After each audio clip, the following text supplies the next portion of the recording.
Sua, England, October 1858.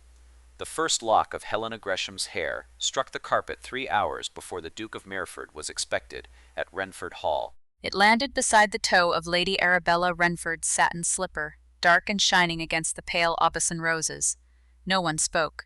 The silver-handled scissors remained open in the trembling hand of Rose, the youngest housemaid, while Helena watched her own reflection in the dressing-glass. Her hair had fallen below her waist since she was 16. Her mother had brushed it every night until illness weakened her hands, and the small tortoise-shell comb, now resting on the dressing-table, had been the last gift she had placed in Helena's palm. Again, Lady Dorothea Wrenford said from the window. Rose's fingers tightened around the scissors. My lady, I've taken nearly a foot. Then you have nearly completed the task. Lady Dorothea did not raise her voice. She never needed to. As the widowed Countess of Wrenford, she had governed the household for 12 years through lowered tones, closed doors, and the certainty that disobedience would be punished somewhere beyond the room in which it occurred. Helena had learned that cruelty delivered politely was still cruelty. She had also learned that servants paid first for the defiance of gentlewomen. Rose's younger sister worked in the laundry. Their widowed mother occupied a cottage belonging to the Wrenford estate. Lady Dorothea had mentioned both facts before asking Rose to fetch the scissors. Helena looked at the girl's white face in the mirror. "Finish it," she said softly. Rose swallowed. "Miss Gresham, I'm sorry. I know. The blade's closed." Another heavy length slid over Helena's shoulder and fell across the broken curls already scattered on the carpet. Lady Arabella bent and lifted one strand between 2 fingers, examining it as though it were ribbon rejected by a modist. She was dressed for the Duke's arrival in pale green silk, her fair hair arranged beneath a net of seed pearls. Every detail had been chosen to suggest delicacy. Nothing in her smile was delicate. "It will grow again," she said. Helena met her cousin's eyes in the glass. "So will your fear, apparently?" Arabella's smile disappeared. Lady Dorothea turned from the window. "You forget your position." Helena had spent 6 years being reminded of it. She was the orphan daughter of Sir Matthew Gresham, a respected but impractical baronet who had died leaving debts, disputed investments, and a daughter with nowhere respectable to live. Lady Dorothea, her mother's elder sister, had received Helena as an act of public charity. In private, Helena served as companion, secretary, reader, and convenient target whenever Arabella's pleasures failed to satisfy her.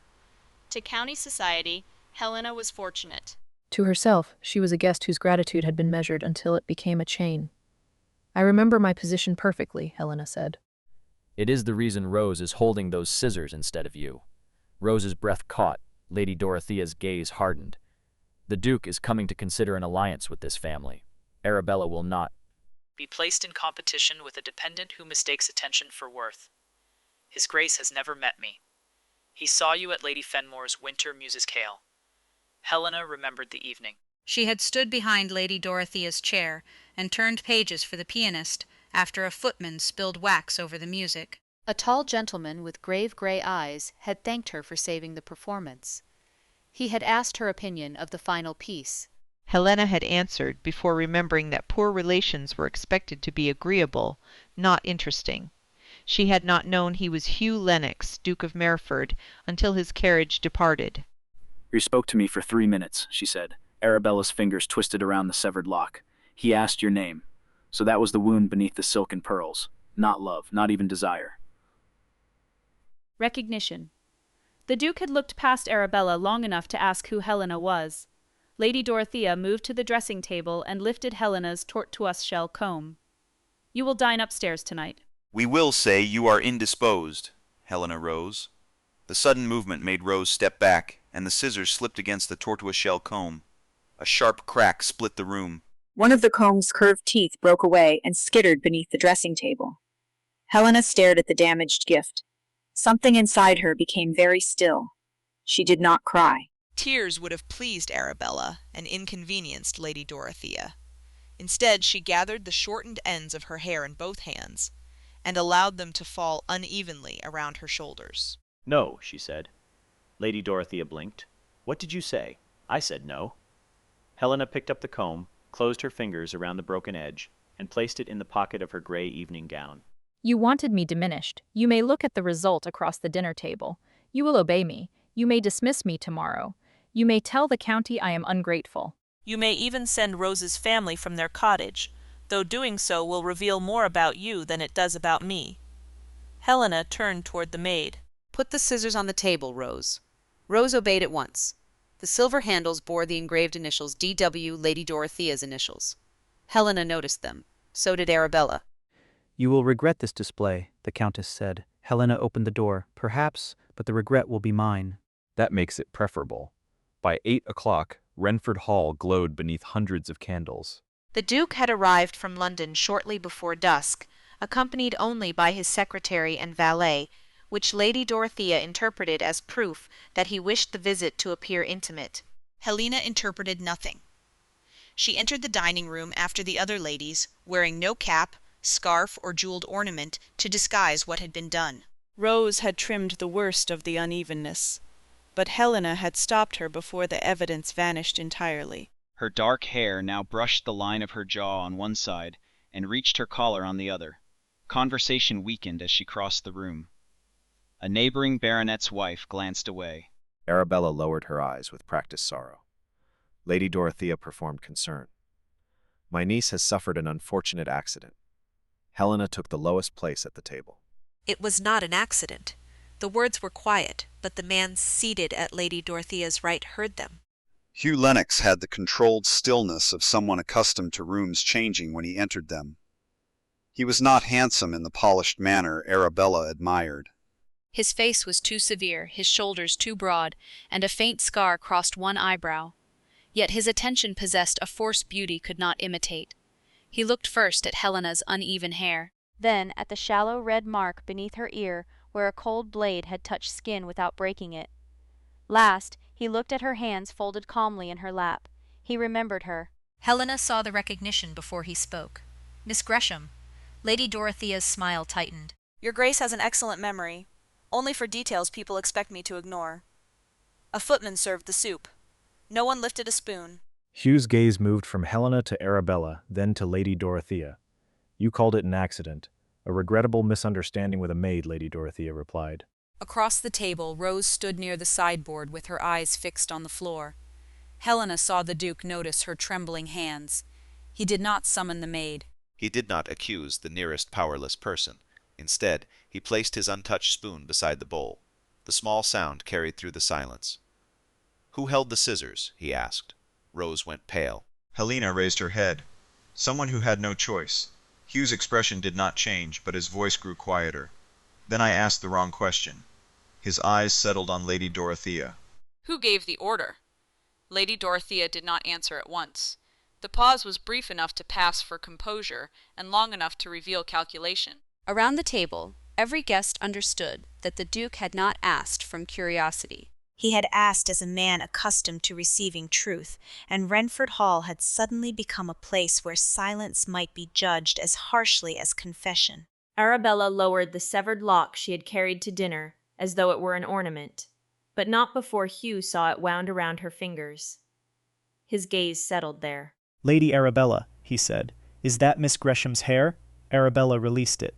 The dark strand fell onto the white cloth beside her untouched wineglass. I found it on the floor, and brought it to dinner. I forgot I was holding it. Helena watched Hugh's expression grow still, not angry.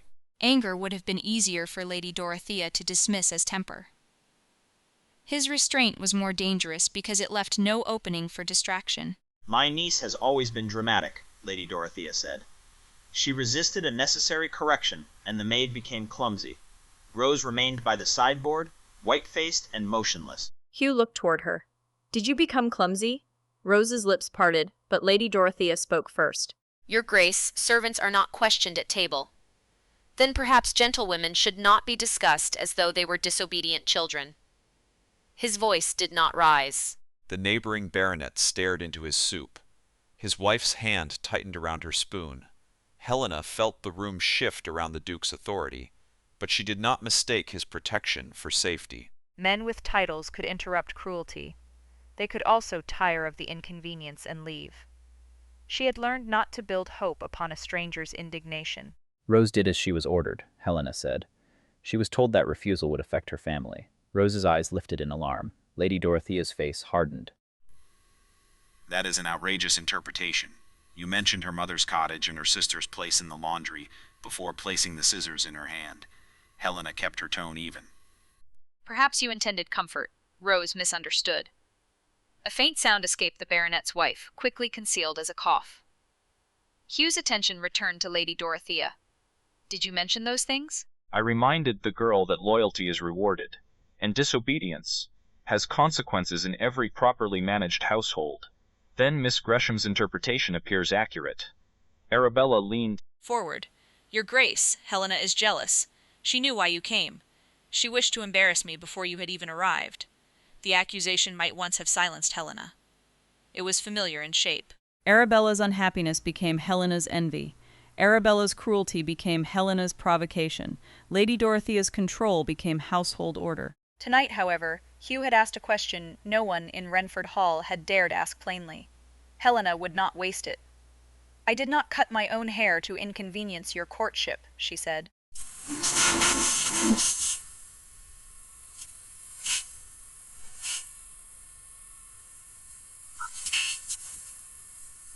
The dinner is finished. The servants froze. Even Helena looked at him. He turned to the baronet and his wife with formal courtesy. Sir Jonathan, Lady Fenwick, I regret that you have been placed in an uncomfortable position. My carriage will take you home if yours has not yet been brought around. Sir Jonathan rose so quickly that his chair scraped the floor. His wife murmured gratitude without meeting Lady Dorothea's eyes. Within minutes, the invited witnesses to Arabella's intended triumph had withdrawn from the room. Hugh waited until the doors closed behind them. Then he addressed Rose. "You will not be dismissed tonight." Lady Dorothea stood. "That is not your decision. No, but it is my condition for remaining under this roof until morning." The words landed with precision. The alliance Lady Dorothea had spent months arranging now hung upon the employment of a trembling maid. She understood. Helena saw it in the small movement of her jaw. "Rose may retain her position," she said, "for now, without punishment to her family. You presume much, Your Grace. I am deciding how much more I am willing to presume. Arabella rose as well." "You cannot mean to judge us upon Helena's account alone." Hugh looked at Helena, and for the first time that evening, something warmer than scrutiny entered his eyes. It was not pity. Helena would have hated pity. It was recognition of the courage required to speak while one's future depended upon the people being accused. "I have not heard Miss Gresham's full account," he said. That omission can be corrected. Lady Dorothea stepped between them without appearing to do so. My niece is overwrought. She should retire. I am not overwrought, Helena said. I am badly shorn and very tired of being spoken for. The silence that followed was sharper than scandal. Hugh's mouth almost changed, as though admiration had approached too near to a smile and been checked. "Then where would you prefer to speak?" he asked. The question startled her more than any command could have done. No one at Wrenford Hall asked what she preferred. Helena considered the drawing-room, where Lady Dorothea would control every chair and interruption. She considered the library, which belonged so entirely to the late Earl's memory that even Arabella lowered her voice there. The morning room, she said. The housekeeper may remain, and the door may stay open. Hugh inclined his head. As you choose. Lady Dorothea's displeasure followed them down the corridor like a draught. Mrs. Bale, the housekeeper, was summoned and seated near the open door with her hands folded over her black apron.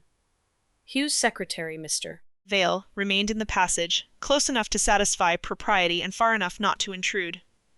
Arabella was told she might attend. She refused, then changed her mind when Lady Dorothea accepted. Helena stood near the cold hearth. Hugh did not take the largest chair.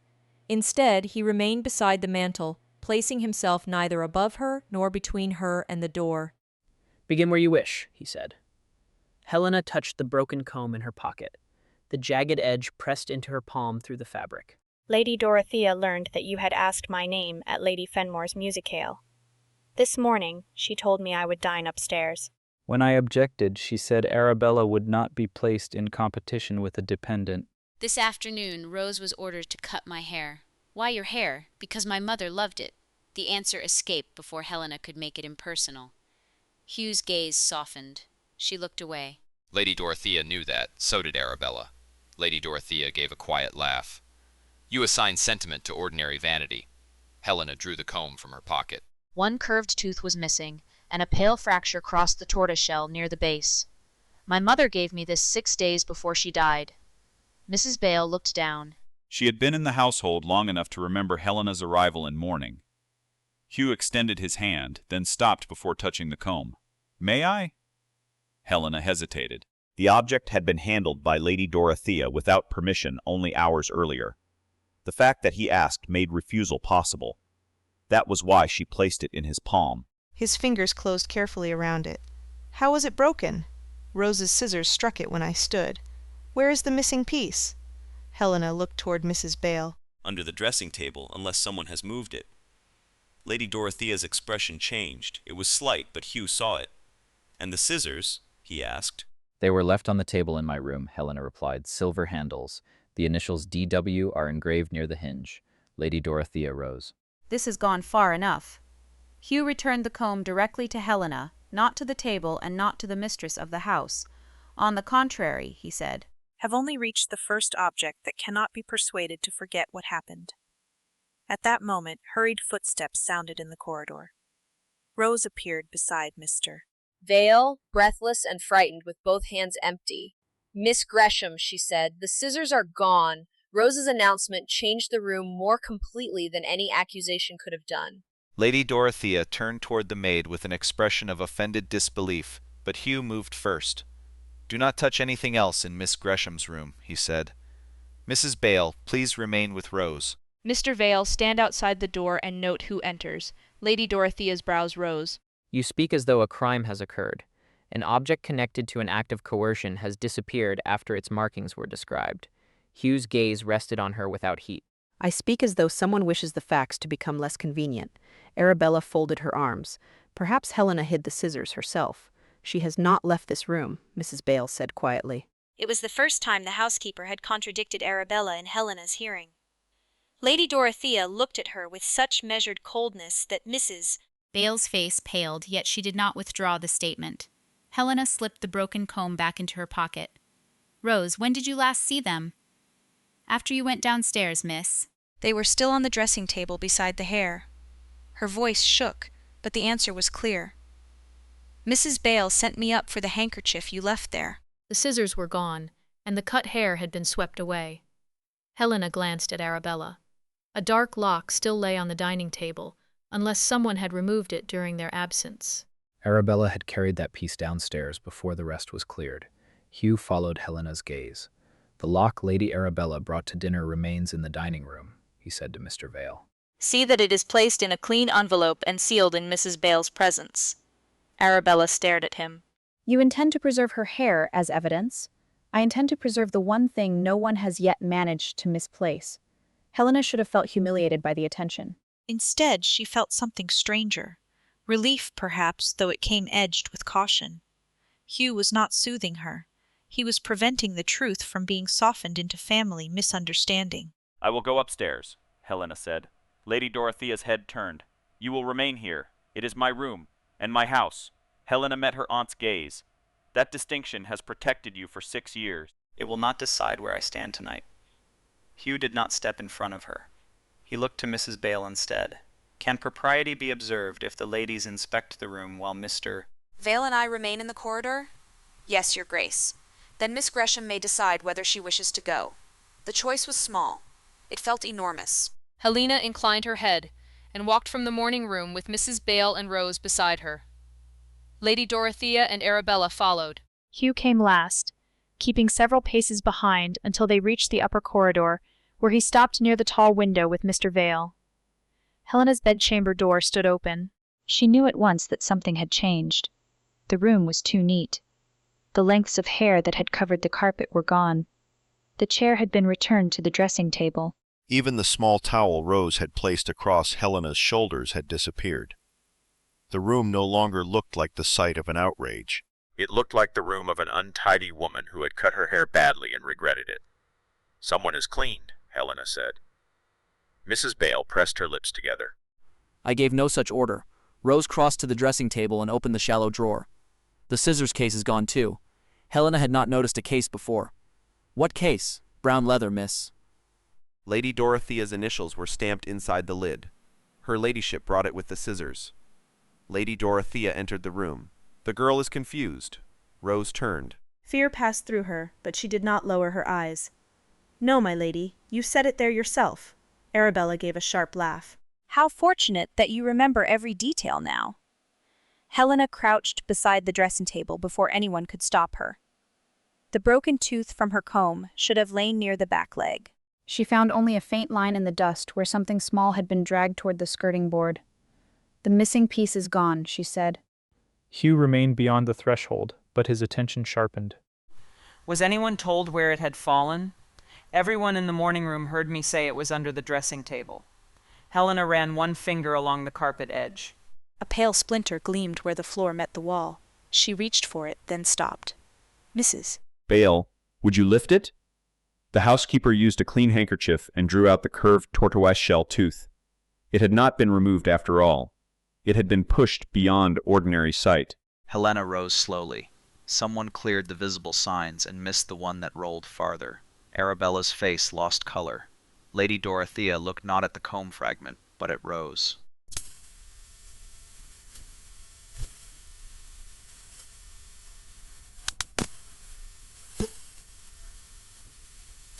I have remembered myself at last.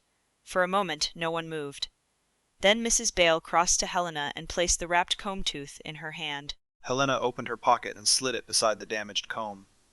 The two pieces were reunited, though not repaired. That mattered more than she expected. From the corridor, Hugh spoke. Bale, who carries the household keys after dinner? I do, your grace. The upper maids each have access to the bedrooms assigned to them, but Lady Dorothea and Lady Arabella possess passkeys. Lady Dorothea's expression hardened. Anne's is proper in my own house. And Rose? A key to Miss Gresham's room only, Mrs. Bale answered. Rose shook her head. Not tonight. It was taken from me before dinner. Helena turned. By whom? Rose glanced at Arabella, then at Lady Dorothea. Her courage failed at the edge of the answer. Miss Hart took it. Arabella's maid? Mrs. Bale asked. Rose nodded. She said Lady Arabella needed a ribbon from Miss Gresham's wardrobe. Arabella stepped forward. That is absurd. I own more ribbons than Helena has gowns. Then your maid had another reason for wanting the key, Hugh said. Arabella looked toward him. You believe a servant over me? I believe that a servant has supplied a verifiable fact. That is more useful than rank. Lady Dorothea's voice became dangerously calm. Your Grace, I will not permit you to interrogate my household. Hugh's eyes moved to Helena's uneven hair, then to the frightened maid and the half-cleaned room. You have already demonstrated what occurs when no one asks questions here. Helena felt the words settle through her, not as rescue but as confirmation. He saw the pattern. More importantly, he refused to call it a private family matter. Hugh addressed Mrs. Bale. Rose and her family are not to suffer any loss of wages, employment, or tenancy while this is examined. If they do, my solicitor will consider their immediate support. Lady Dorothea gave a disbelieving smile. You would interfere with Wrenford tenants? I would prevent retaliation against a witness. You have no authority here. Then consider it a personal promise, not an order. Helena looked at him. His expression remained composed, but there was iron beneath the courtesy. He had found the limit of his legal power, and chosen another means rather than pretending a title solved everything. And Miss Gresham, he asked, what protection does she possess tonight? No one answered. Mrs. Bale looked ashamed. Helena answered for herself. I will not leave Wrenford Hall in darkness, and I will not be smuggled away as though I caused the scandal. I want Rose moved to the room beside mine. Mrs. Bale will keep the key. At first light, I will write to my father's former solicitor in London. Lady Dorothea's composure cracked. Mr. Pritchard has no interest in your affairs. Then he may tell me so himself. Hugh's gaze met Helena's. Would you permit Mr. Vale to carry a duplicate of the letter by the morning post? She understood the offer. Her aunt might intercept one letter. 2 identical copies, dispatched separately, would be harder to silence. Yes, she said, provided I write both and seal them myself. Of course. Arabella looked from Hugh to Helena with rising panic. What has any of this to do with your visit? Hugh turned to her. The answer came without cruelty which made it final. Everything. Lady Dorothea drew herself upright. You came to consider Arabella as Duchess of Mereford. I came to determine whether an alliance between our houses would be honorable. He looked once more at the room stripped of visible disorder, the frightened maid, and Helena standing beneath candlelight with her mother's broken comb in her pocket. Until I know who removed the scissors and why, there will be no courtship. Arabella's breath caught. Hugh continued before either woman could protest. I will remain at Wrenford Hall for 2 more days. Helena watched Lady Dorothea go still. The Duke had not merely delayed his departure. He had denied them time to arrange a cleaner version of the truth. From the staircase below came the distant sound of the hall clock striking 10. Then Mr. Vale returned from the dining room carrying an empty envelope. Your Grace, he said, the lock of hair is no longer on the table. For one suspended moment, the empty envelope in Mr. Vale's hand seemed more damning than the missing lock itself. Hugh took it without stepping into Helena's room. Who remained in the dining room after we left? He asked. 2 footmen cleared the table under Mr. Talbot's direction, Mr. Vale replied. The upper servants carried no dishes from that room, Mr. Talbot says Lady Arabella returned for her fan before the cloth was removed. Arabella's face sharpened. I did return for my fan. That proves nothing. Did you take the hair? Helena asked. Of course not. You carried it downstairs, because I forgot it was in my hand, and then forgot it a second time when you went back. Lady Dorothea moved beside her daughter. This questioning is beneath us. Helena looked at the room where the visible signs of her humiliation had been carefully erased. That appears to be the hope. Hugh handed the envelope back to Mr. Vale. Seal the dining room until Mrs. Bale can speak to every servant who entered it. No trunks, valises, or parcels are to leave the house tonight. Lady Dorothea's eyes flashed. You cannot confine my household. I can decline to remain beneath a roof where evidence vanishes faster than explanations. His tone stayed courteous. If anyone leaves before morning, I leave as well, and my solicitor will communicate the end of all discussions between Mereford and Wrenford. Arabella turned pale. Lady Dorothea did not. Her composure returned too quickly, smooth and deliberate. Very well. Since your Grace insists upon turning a family disagreement into an inquiry, Mrs. Bale may satisfy you. Helena heard the concession for what it was, not surrender. Time purchased under another name. Mrs. Bale assigned Rose to the small chamber adjoining Helena's and took the key herself. Mr. Vale stationed a footman loyal to the housekeeper at the corridor stair. Only after those arrangements were made did Hugh withdraw. Before he left, he paused several feet from Helena. Candlelight drew a silver line along the scar crossing his brow. Are you certain you wish to remain here tonight? He asked. Leaving now would allow my aunt to say I fled because the story could not bear examination. That is not what I asked. Helena understood him then. He was not asking what strategy required. He was asking whether she felt safe. The distinction made her throat tighten. I will be safer with Rose beside me and Mrs. Bale holding the key. If that changes, send for Mr. Vale. He will wake me. You assume you will sleep. A restrained warmth touched his eyes. I rarely assume what the night has not yet granted. Helena almost smiled. Almost. Then good night, Your Grace. His gaze rested briefly on the uneven line of her hair, never lingering long enough to become pity. Good night, Miss Gresham. When the door closed, Rose began to apologize again. Helena stopped her with a touch to the girl's wrist. You will not carry their choice as though it were yours. Rose's eyes filled. I still held the scissors, because they placed your mother's home in the other hand. Helena removed the broken comb and its recovered tooth from her pocket. She wrapped both pieces in a clean handkerchief, then placed the bundle beneath her pillow. The separation between them was less than the width of a finger. It still felt like grief. At 6:30 the next morning, Wrenford Hall woke beneath a low gray sky and the strain of enforced quiet. Helena had slept little. She dressed in the same gray gown because Lady Dorothea had ordered the wardrobe maid not to attend her, and Rose was too frightened to leave the adjoining room until Mrs. Bale arrived. Together, they went to the breakfast room.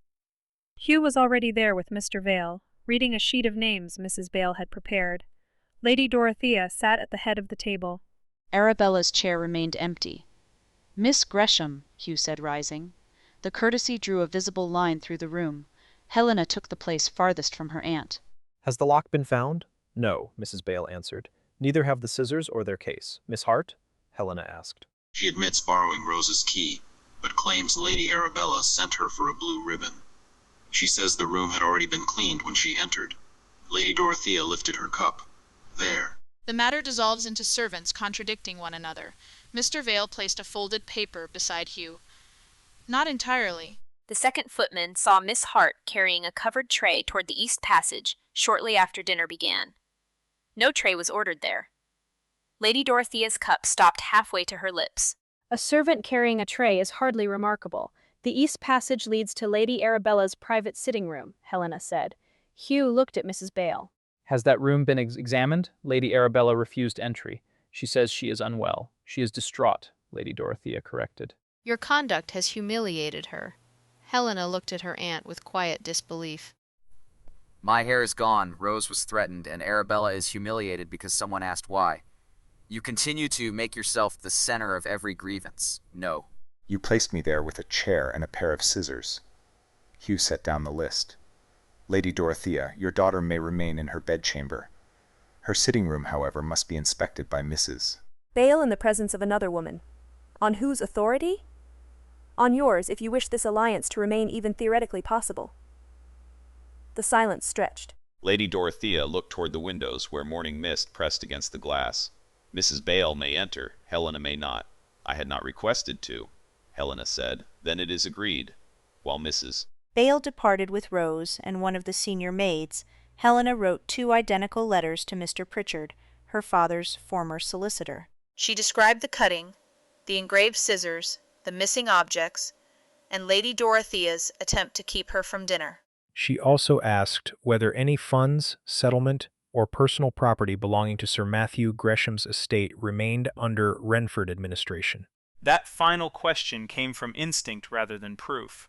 For 6 years, Lady Dorothea had insisted that Helena possessed nothing beyond a modest allowance consumed by her upkeep. Yet the panic surrounding a courtship seemed too intense to arise from Arabella's jealousy alone. Hugh did not read the letters. He waited while Helena folded them, applied red wax, and pressed the plain seal that had belonged to her father. Only then did he offer his hand for the duplicate. Mr. Vale will carry this to the village post himself. Helena held it a moment longer. And the first? You should choose, she glanced at Rose. Mrs. Vale will send it through the estate messenger after breakfast. Hugh inclined his head. 2 routes, 2 chances for the truth to arrive. Their fingers brushed as he accepted the duplicate. The contact lasted no more than a breath, yet neither moved carelessly. His hand was warm. Helena felt the steadiness of it before she withdrew. You should know, he said quietly, that Pritchard is no longer in active practice. His nephew manages the firm. You know them. Mereford has used the firm in matters of tenancy. The nephew is cautious, which is often another word for slow. Will your name on the outer note make him faster? Yes. Hugh met her eyes. But I will not add it unless you permit me. Helena had expected protection to arrive as possession. He kept offering it as a door she might open or leave closed. Add your name, she said. Not as my guardian. As a witness. Then yes. Before he could write, footsteps hurried along the corridor. Mrs. Bale entered, carrying a small ash shovel wrapped in cloth. Rose followed, pale but resolute. Lady Dorothea stood. What is that? Mrs. Bale placed the bundle on the sideboard and unfolded the cloth. A smear of dark hair clung to cold gray ash. Beside it lay a warped strip of brown leather stamped with the letters D.W. The scissors were not there. Mrs. Bale looked at Helena. We found these in Lady Arabella's sitting room grate. The fire had been lit after midnight. Helena stared at the burned leather case and the singed strands that could never again be mistaken for intact evidence. Hugh did not touch them. Who ordered the fire? He asked. Rose answered. Miss Hart says Lady Arabella did. Lady Dorothea's voice cut across the room. My daughter was cold. Then she chose a curious fuel, Helena said. From the doorway came Arabella's voice, thin and furious. I burned the hair because it disgusted me. Everyone turned. She stood in a white morning wrapper, one hand braced against the frame. But I never touched the scissors. Hugh's expression hardened. Then someone else removed the only object bearing your mother's initials. Arabella looked at Lady Dorothea. It was only a glance. It was enough. Arabella's glance lasted less than a second, yet it altered the balance of the room. Lady Dorothea saw that it had been noticed. Her hand tightened around the back of a chair, and the smooth authority she wore like armor became something more brittle.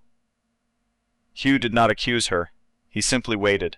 Silence had begun to work against Wrenford Hall. Arabella looked away first. Mother came to my room after dinner, she said. She asked whether I still had the key to Helena's bedchamber. Lady Dorothea's face went white with anger rather than fear. You are confused. I'm not. Arabella's voice trembled. You said the scissors had to be removed before His Grace began treating a household matter like evidence. Rose drew a sharp breath. Mrs. Bale stared at her mistress. Helena remained motionless, though the small red mark beneath her ear seemed to burn again. Hugh's gaze did not leave Lady Dorothea. Did you remove them? No. Did you instruct anyone else to do so? No. Arabella gave a broken laugh. You told Miss Hart to clear the room. I told her to restore order. And then you took the scissors case. Lady Dorothea turned on her daughter. Be careful. The warning was soft. Helena knew that tone. It had governed years of obedience. Arabella knew it too, but panic had already carried her beyond caution. You carried it beneath your shawl. I saw the silver handle. You saw what your guilty imagination expected to see. Hugh placed one hand against the back of his chair. The gesture was controlled, but Helena sensed the force beneath it. Lady Arabella, did you see the scissors themselves? Only one handle. The rest was inside the case. And when did you next see the case? I didn't. Arabella looked toward the burned strip of leather. Not until now. Lady Dorothea recovered enough composure to sit. My daughter is overwrought. She destroyed the hair and the case, then invented this story because she cannot bear the consequences of her own spite. Arabella's face crumpled.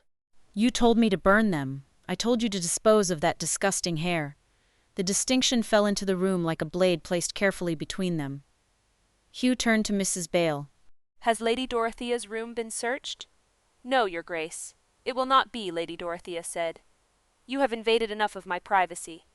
Helena looked at the burned leather, then at her aunt. She understood suddenly that another search would produce only another performance. If the scissors had remained in Lady Dorothea's possession, they would already have been moved. If they had been given to a servant, fear would have done the hiding. Do not search her room, Helena said. Everyone turned toward her. Hugh's expression sharpened with interest. Why not? Because she expects us to.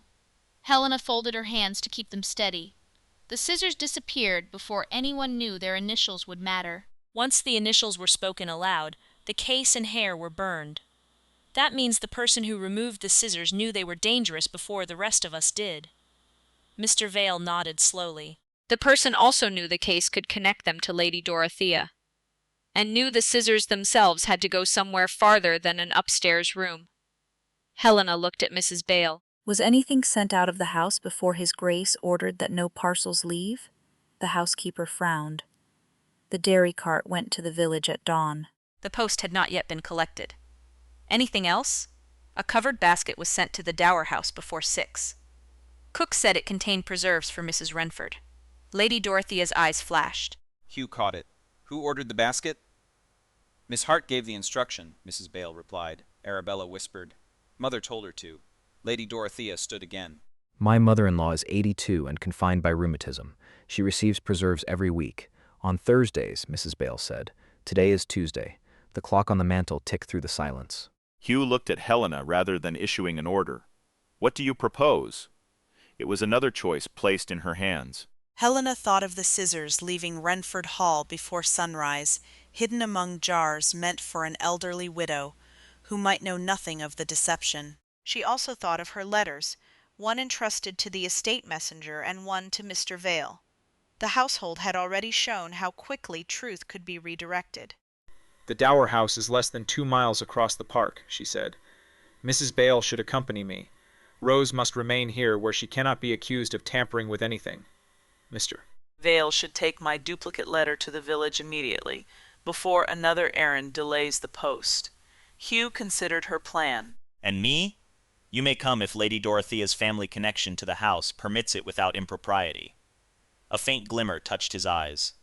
Mrs. Wrenford is the late Earl's mother. My presence with Mrs. Bale and you would be proper enough in daylight. Then you may witness what we find. You may not decide what I am permitted to ask. Agreed. Lady Dorothea moved toward the door. "No one will disturb an invalid woman over this absurdity." Helena stepped into her path. She did not raise her voice. You ordered my hair cut because you feared I might be noticed. You threatened Rose's family to secure obedience. You allowed evidence to be burned. You no longer decide which questions are absurd. For the first time, Lady Dorothea looked at Helena as though she were not a dependent but an adversary. The recognition brought no triumph. It brought clarity. "You will leave this house with nothing," her aunt said. "Then I will leave with myself."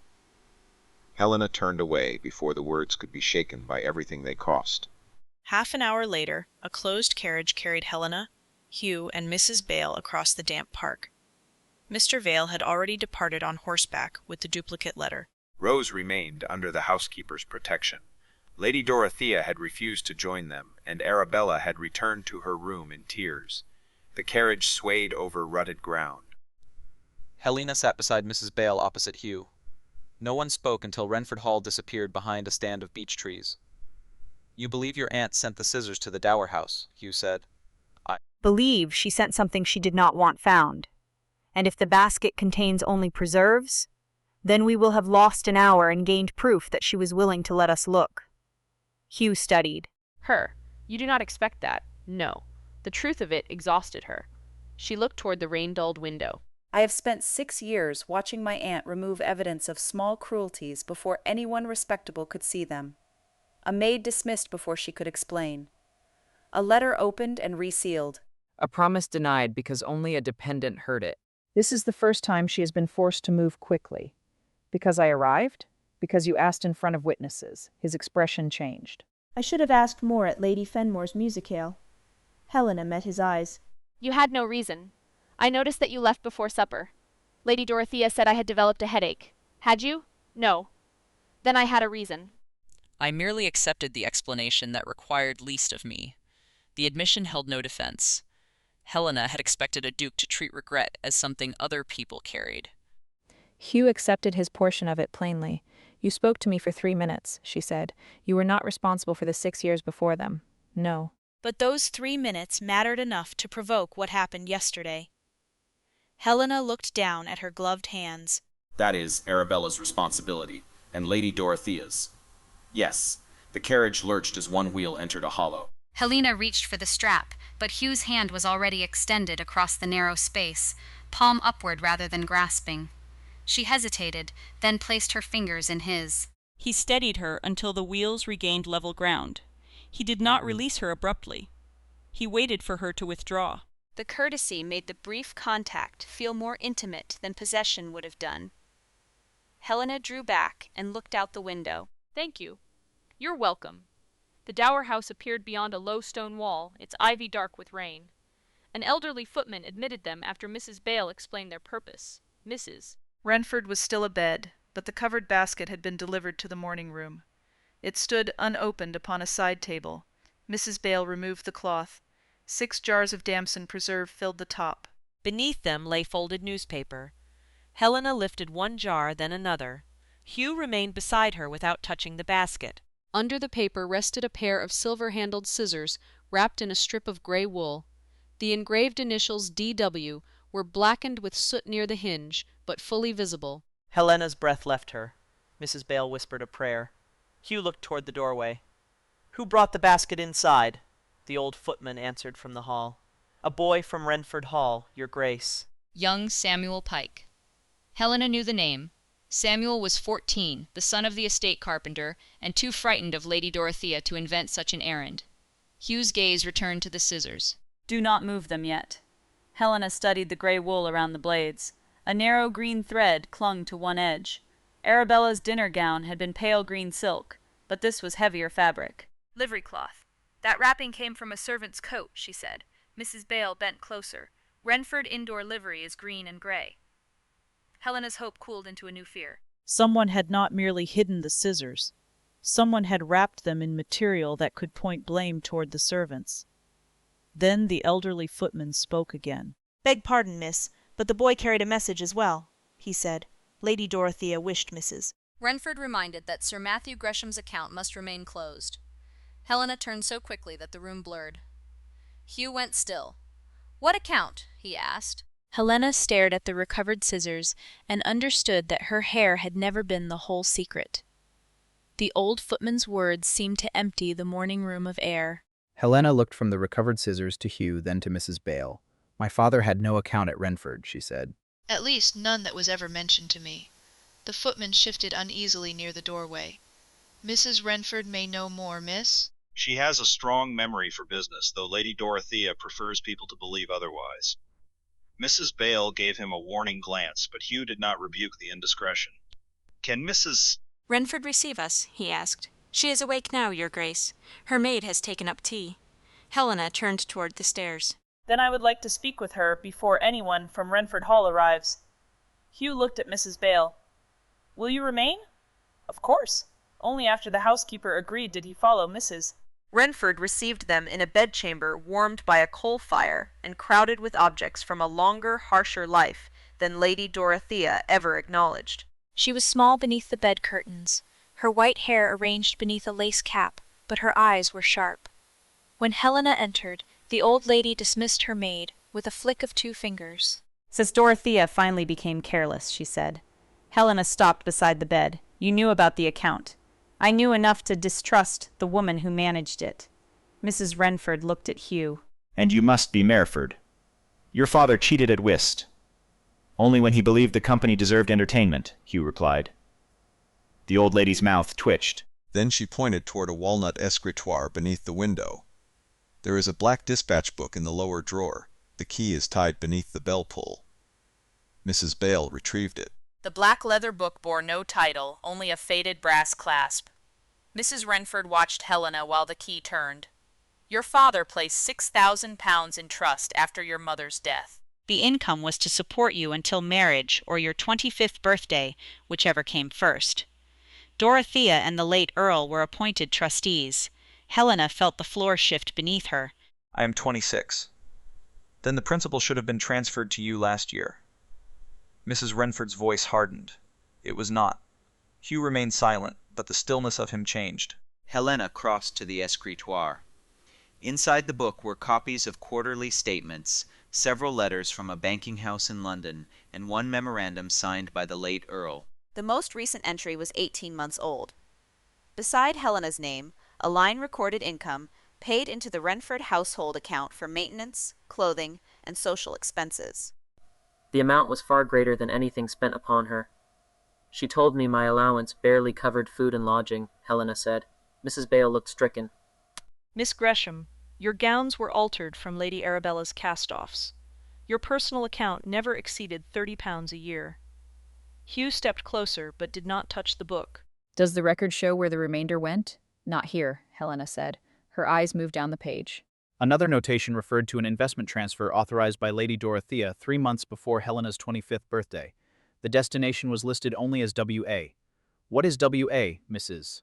Wrenford answered. Wrenford Improvements account. Dorothea used it for roof repairs, stable renovations, and Arabella's second season. Helena closed her eyes. Not because the numbers confused her, but because they explained too much. Every reminder of charity, every old gown, every warning that gratitude was the price of shelter. Her aunt had not supported her. Helena had supported Wrenford Hall. Hugh moved into her line of sight.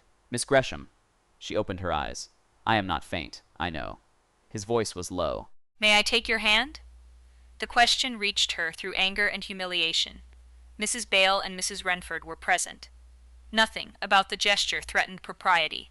More importantly, he had left the choice with her. Helena placed her hand in his. His fingers closed around hers with steady warmth, not urgency. She had spent years being handled as a burden, repositioned for convenience, silence for family peace. This was different. Hugh held her hand as though steadiness could be offered without claiming the person who needed it. She made me thank her, Helena whispered. His thumb shifted once against her glove. Then the debt is hers. Helena breathed until the room returned to focus. She withdrew only when she was ready.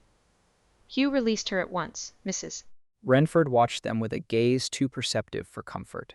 The originals are not here, the old lady said. Dorothea kept them in the estate room at Wrenford Hall. I made these copies because my son had begun to suspect irregularities before he died. Helena looked at the memorandum. Why did he not stop her? He intended to. Then his heart failed him in the library. Dorothea sealed the estate room the same day.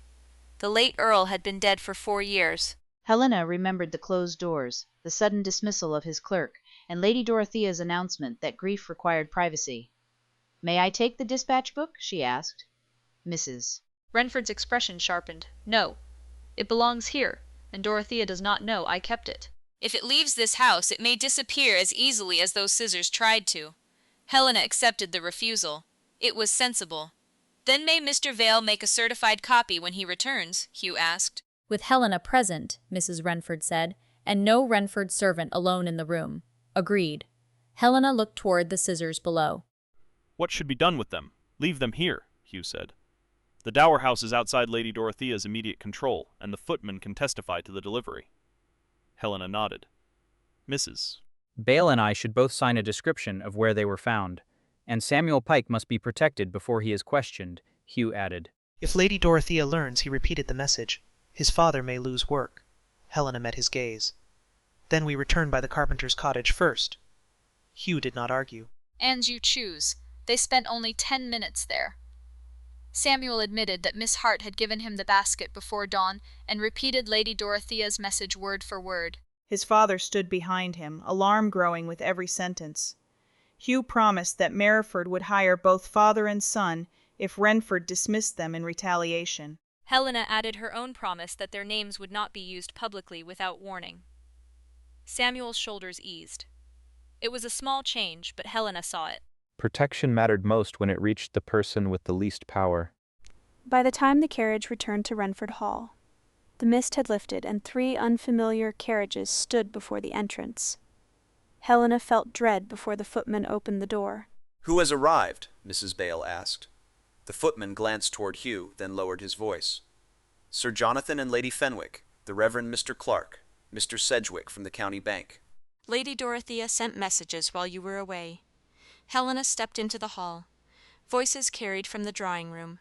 Lady Dorothea had gathered witnesses, not servants who had seen the coercion. Not the old woman who guarded the account. Respectable people whose presence could turn an accusation into accepted truth. Arabella appeared at the top of the staircase in pale blue, composed once more. "Mother has decided this disgrace must be settled openly," she said. Helena removed her gloves one finger at a time. Which disgrace? Arabella's gaze dropped to Helena's shortened hair, then lifted with rehearsed sorrow. Your attempt to steal from this family. Hugh went completely still. On what grounds? Arabella descended 2 steps. Mother found Sir Matthew's seal in Helena's room, along with a draft demanding £6,000 from the Wrenford estate. She says Helena invented the story about the scissors to force a settlement. Helena felt the plain seal's absence before her hand reached her pocket. She had used it that morning, then left it beside the blotting paper while Mrs. Bale went to inspect Arabella's room. Someone had taken it. Hugh looked at her, but he did not ask whether she was guilty. "Where is the alleged draft?" he asked. Arabella smiled without warmth. "On the drawing-room table, beside her father's seal, waiting for the county to judge her." Helena looked toward the closed doors. The first attack had failed because Lady Dorothea tried to erase the evidence. This time she had manufactured evidence and invited an audience. Helena straightened. "Then let them judge," she said. But they will hear me before they hear her. The drawing-room doors opened before Helena could touch them. Lady Dorothea stood beside the marble chimney-piece in mourning silk, one hand resting upon the mantel, as though grief rather than strategy had summoned half the county to Wrenford Hall. Sir Jonathan and Lady Fenwick occupied the sofa nearest the fire. The Reverend Mr. Clark sat stiffly beside them, while Mr. Sedgwick of the county bank had placed his spectacles upon the table and was examining a sheet of paper weighted beneath Sir Matthew Gresham's plain seal. Every face turned toward Helena. No one looked first at her uneven hair. That, she realized, was part of Lady Dorothea's design. By noon, the visible cruelty had been replaced with a more respectable scandal. "There she is," Lady Dorothea said. "My poor niece has returned." Helena entered without hurrying. Hugh walked beside her, not ahead. Mrs. Bale followed, her expression grave. "You invited witnesses before asking whether the accusation was true," Helena said. "I invited honorable people because truth has become difficult to preserve in this house." Lady Dorothea's gaze slid toward Hugh. His Grace has encouraged a dependent woman to imagine herself persecuted. The result is before you. Mr. Sedgwick lifted the draft. Miss Gresham, this document bears your father's seal and requests immediate payment of £6,000 from the Wrenford estate. It states that refusal will lead to public allegations of coercion, theft, and mistreatment. I did not write it, Lady Dorothea sighed. She denies everything now. Helena looked at the page, but did not approach it. The handwriting imitated hers well enough to deceive anyone who had seen only her calling cards. The longer lines, however, leaned too heavily to the right. "When was it found?" she asked. Arabella answered from near the window. "This morning, beneath the blotting paper in the morning room." "By whom?" "Miss Hart." Helena turned to Lady Dorothea. "The same maid who borrowed Rose's key, entered my room, carried a covered tray." To Arabella's sitting room, and sent the basket containing the scissors to the dower house. Lady Fenwick's eyes widened. Sir Jonathan shifted in his chair. Lady Dorothea remained composed. Miss Hart discovered the draft because I asked her to clear the writing table after you left. Why would Arabella's maid clear the morning room? Mrs. Bale asked. That is ordinarily a parlor maid's duty. Do you now question every domestic instruction I give? Only those that place the same servant beside every missing object. The housekeeper's answer fell quietly, but it landed. Lady Dorothea's face tightened. Hugh moved toward the table. "Mr. Sedgwick, has anyone touched the paper since you arrived?" "Lady Dorothea, Lady Arabella, Miss Hart, and myself." "Then its condition has already been compromised." Hugh did not lift it. Was the ink dry when it was found? Miss Hart stood near the door, half hidden behind Arabella. She looked toward Lady Dorothea before answering. "Yes, Your Grace. How long had it been beneath the blotter? I don't know. Did you see Miss Gresham write it?" "No. Did anyone?" No one spoke. Lady Dorothea stepped forward. The seal is proof enough. Helena reached into the pocket of her gray gown and found only emptiness where the seal should have been. The loss no longer frightened her. It clarified the method. "I used that seal this morning on 2 letters to Mr. Pritchard's firm. One was entrusted to Mrs. Bale for the estate messenger. The other was given to Mr. Vale." Mr. Sedgwick frowned. You sent duplicate letters, because objects had already begun disappearing. Hugh addressed him. Mr. Vale left for the village before we departed for the dower house. If the post has not gone, he will return with the postal clerk's acknowledgement. The duplicate letter will show the genuine pressure of Miss Gresham's seal and her actual handwriting from this morning. Lady Dorothea's expression altered for the first time, only slightly. Helena saw it. "And the first letter?" Sir Jonathan asked. Mrs. Bale answered. I gave it to James Cooper, the estate messenger, in the front hall at 9:15. Lady Dorothea looked toward her. Did you watch him leave? Mrs. Bale hesitated. No, my lady. I was summoned upstairs. Then perhaps Miss Gresham recovered the letter and used the seal again. I did not, Helena said. Search my room if you wish, but Mrs. Bale and I will be present, and Miss Hart will not enter. Lady Dorothea gave a sorrowful smile. How cleverly she performs innocence. Helena stepped closer to the table. No. "I am simply refusing panic." She looked at Mr. Sedgwick. "Read the draft aloud." Arabella went still. Lady Dorothea spoke quickly. "There is no need to repeat such ugliness. You invited witnesses." "Let them hear every word." Mr. Sedgwick glanced at Hugh, then unfolded the page. "To the trustees and administrators of the Wrenford estate. I demand the immediate release of the £6,000 wrongfully withheld from me. Should payment not be made by noon tomorrow, I will assert before the county that Lady Dorothea Wrenford ordered violence against my person and stole the income owed from my father's trust." The Reverend Mr. Clark winced at the word violence. Helena did not. Continue. "I possess proof sufficient to ruin Lady Arabella's prospects, and will place it before the Duke of Mereford unless the sum is transferred without delay." Mr. Sedgwick lowered the page. Helena looked at Lady Dorothea. "That was written by someone who believes my only power is his Grace's interest." Arabella's chin lifted. Isn't it? Helena felt the old impulse to become smaller, quieter, grateful for any defense offered by a powerful man. She let the impulse pass. No. "My power is that the facts remain facts whether he marries you, leaves today, or never speaks to me again." Hugh's gaze found hers. Something fierce and respectful moved through it. Helena continued. "The scissors exist. Samuel Pike carried them. The Dower House footman received them. Mrs. Bale found them. Your burned leather case remains in Arabella's grate, and the singed hair is still mixed with the ash. My father's dispatch records exist whether his grace believes me or not. Lady Dorothea's hand tightened at her side. Mr. Sedgwick looked up sharply. What dispatch records? Copies of a trust account held by Mrs. Wrenford. The banker removed his spectacles. That cannot be. The Gresham Trust was closed last year. Closed by whom? Hugh asked.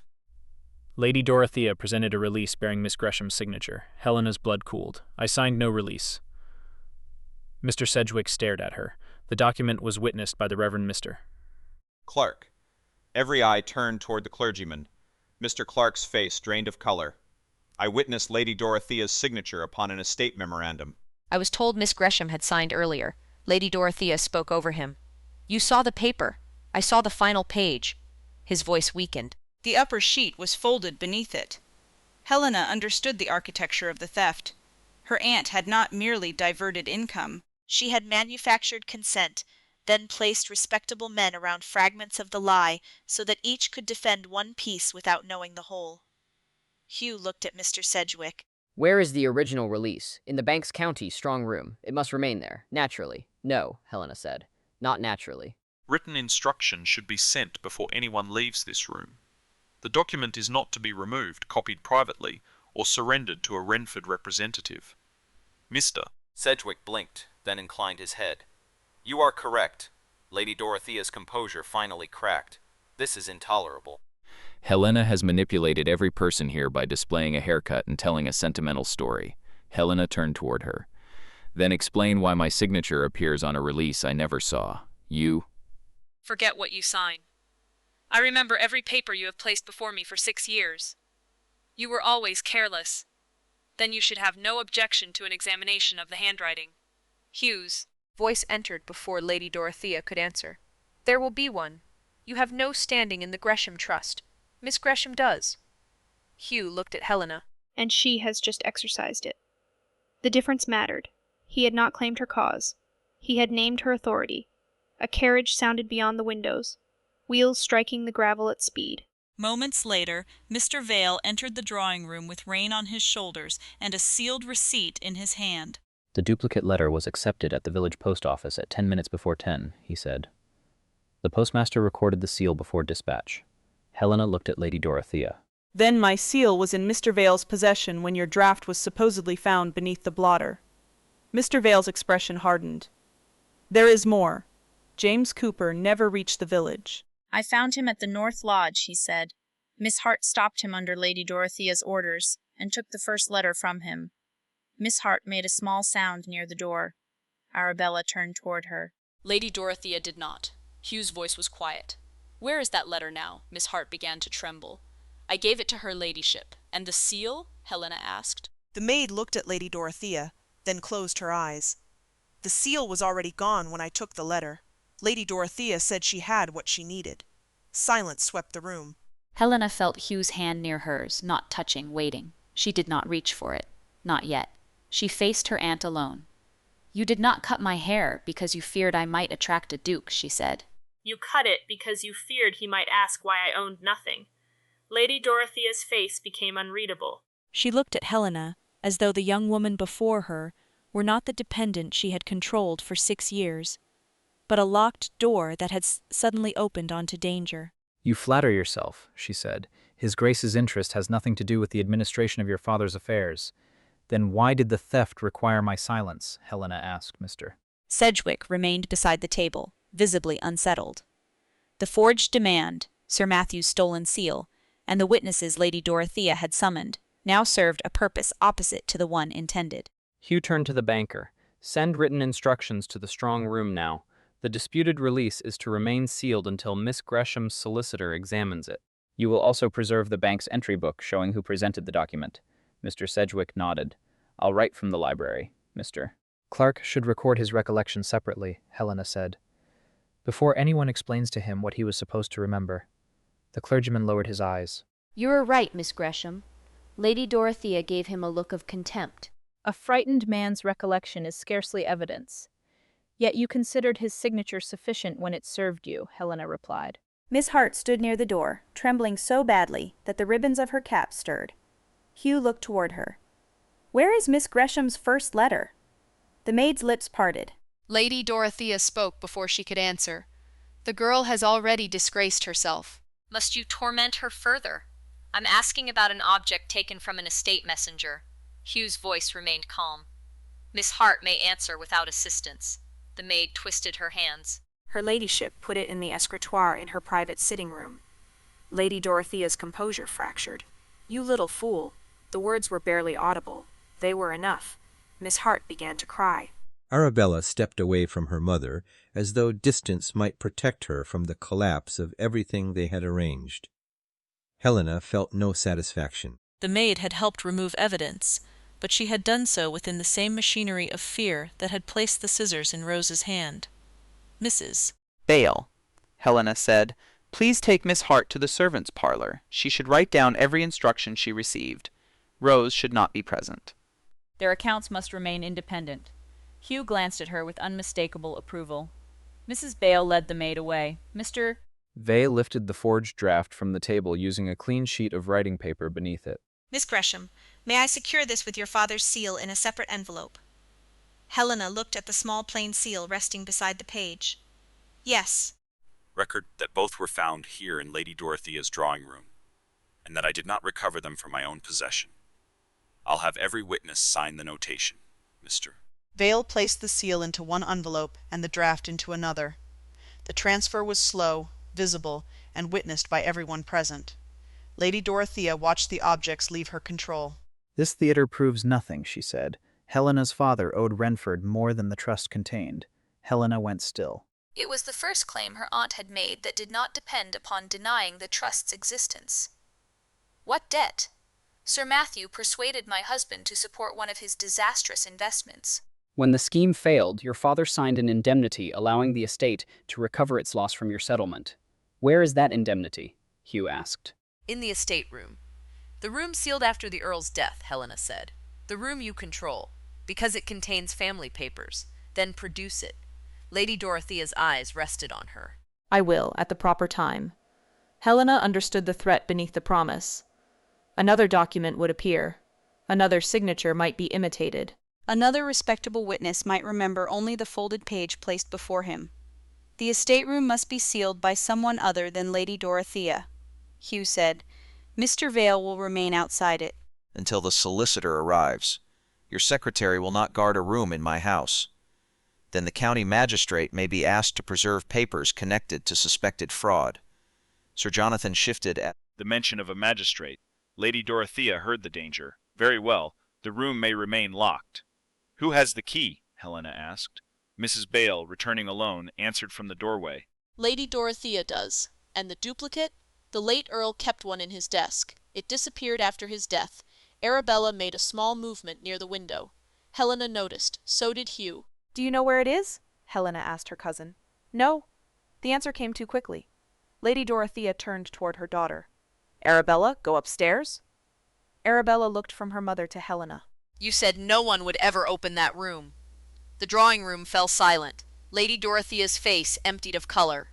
Arabella pressed a hand to her mouth, realizing what she had revealed.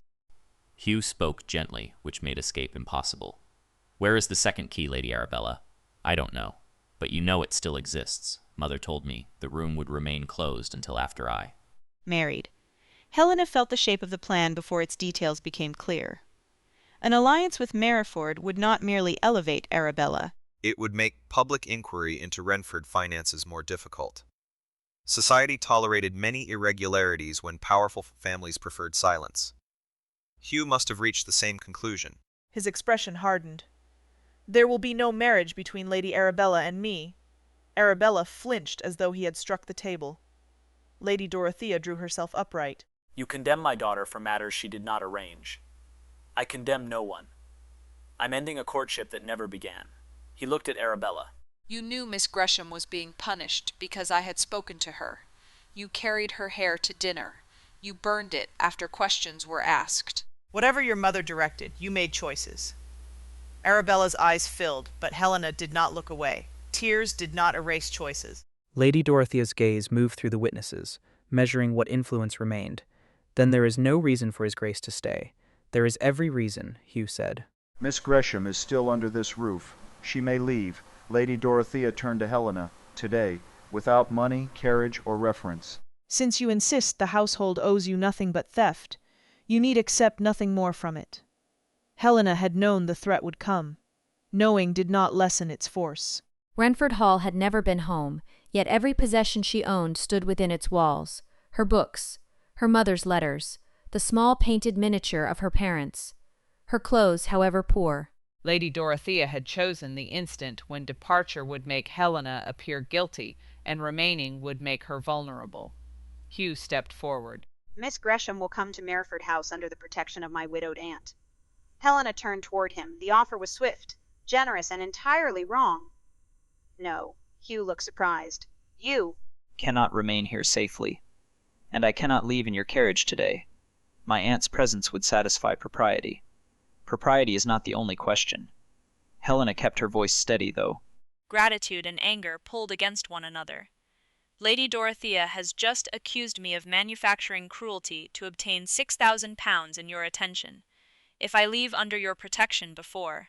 My solicitor arrives. She will say I traded one dependence for another. I won't permit her to harm you. You cannot prevent every whisper by placing me behind a ducal door. Hugh's jaw tightened. This is not about whispers. It is about choice. The word stopped him, Helena continued. You asked what I preferred last night. You let me decide how the letters were sent and who accompanied me to the Dower House. Do not take that freedom away because the danger has become inconvenient to you. Something changed in his face. The instinct to command remained, but he recognized it now. You're right, he said. The apology came before pride could reshape it. I heard a threat and answered with authority. I should have asked. Lady Dorothea watched them with cold calculation, but the room had narrowed to the truth between them. Hugh lowered his voice. What do you choose? Helena looked toward Mrs. Bail. I will remain until tomorrow morning when Mr. Pritchard's nephew can reasonably arrive from London if he receives the letter tonight. I will sleep in Mrs. Bale's sitting room, not my bedchamber. Rose will remain with the other maids, where she has witnesses. My personal papers and my mother's letters will be inventoried before they are moved. And if the solicitor does not come, Hugh asked, then I will accept lodging from Mrs. Wrenford at the Dower House, not from you. The decision cost her. She saw that he understood. I'll honor it, he said. Mr. Vale and I will remain at Wrenford Hall as invited guests until morning. We won't enter the family rooms without permission, but we'll witness every transfer you request. Helena nodded. That was protection without possession. It was the form she could accept. Lady Dorothea gave a brittle laugh. You imagine one night will save you. Helena faced her. No. I imagine the truth will take longer than one night, and I have stopped asking your permission to survive it. Mrs. Bale escorted Helena upstairs after the witnesses began writing their statements. In the corridor outside her bedchamber, Hugh caught up with them but kept a proper distance. Miss Gresham, she turned. He held out no hand this time. I'm sorry.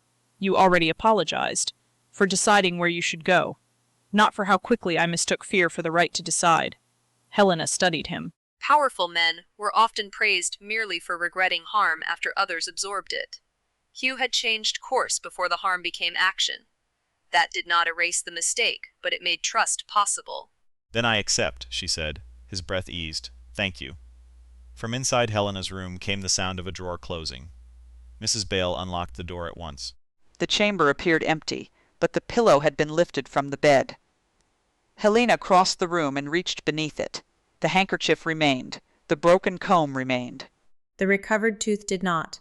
Someone had entered after she left for the Dower House and removed only the smallest piece.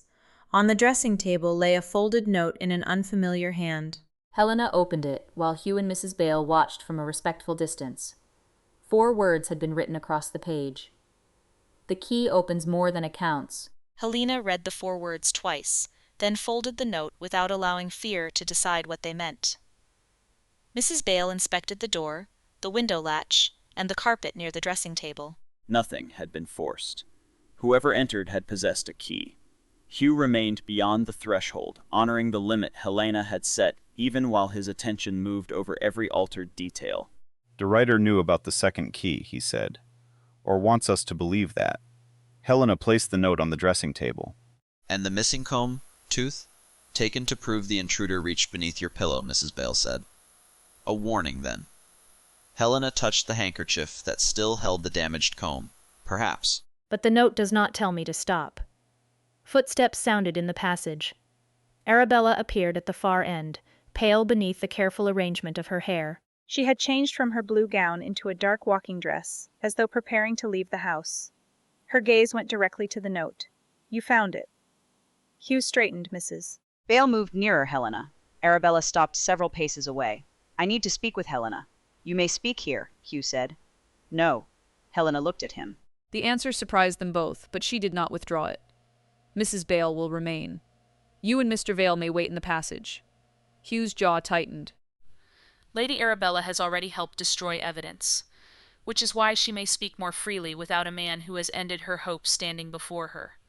Arabella flinched.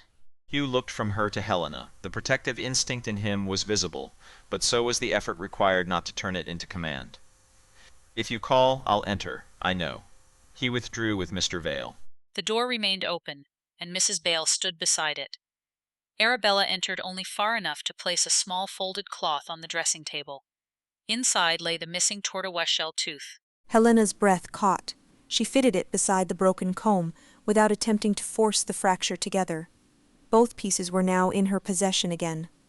"Why did you take it?" she asked. "Mother ordered Miss Hart to search your room for anything that might support your account. Miss Hart found the comb pieces under your pillow." "She brought me the smaller one because Mother was downstairs with the witnesses." Arabella's hands twisted. "I told her I would dispose of it.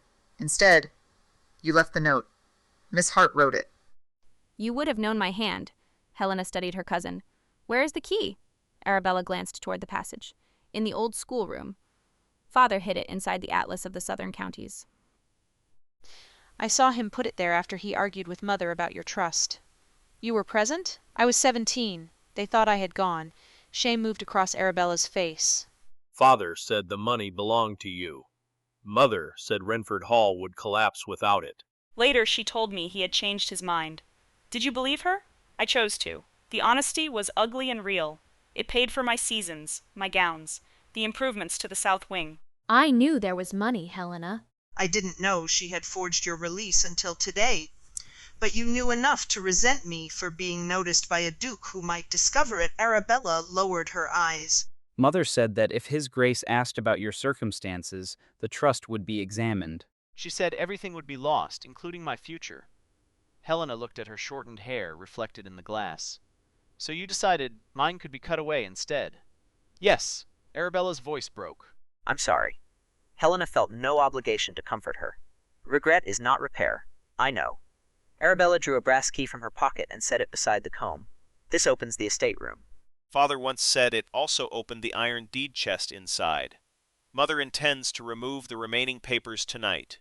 I heard her tell Miss Hart to prepare the library fire after the guests leave. Helena did not reach for the key. You will make a written statement before Mrs. Bale. You will include where the key was hidden, what you heard your parents say, what your mother told you about my trust, and your part in destroying the hair and leather case. Arabella stared at her. That statement could ruin me.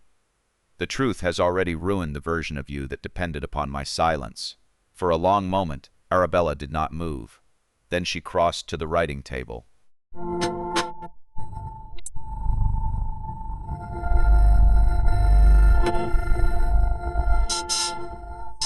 Vale could add a notation identifying everyone present. Only then did Helena pick up the brass key. She carried it into the corridor and placed it in Mrs. Bale's hand. "You are the housekeeper." "You should unlock the room." Hugh looked at Helena. "I believe the key can be tested, and I believe papers may be destroyed if we wait. Then we need witnesses." Helena nodded. "Sir Jonathan, mister."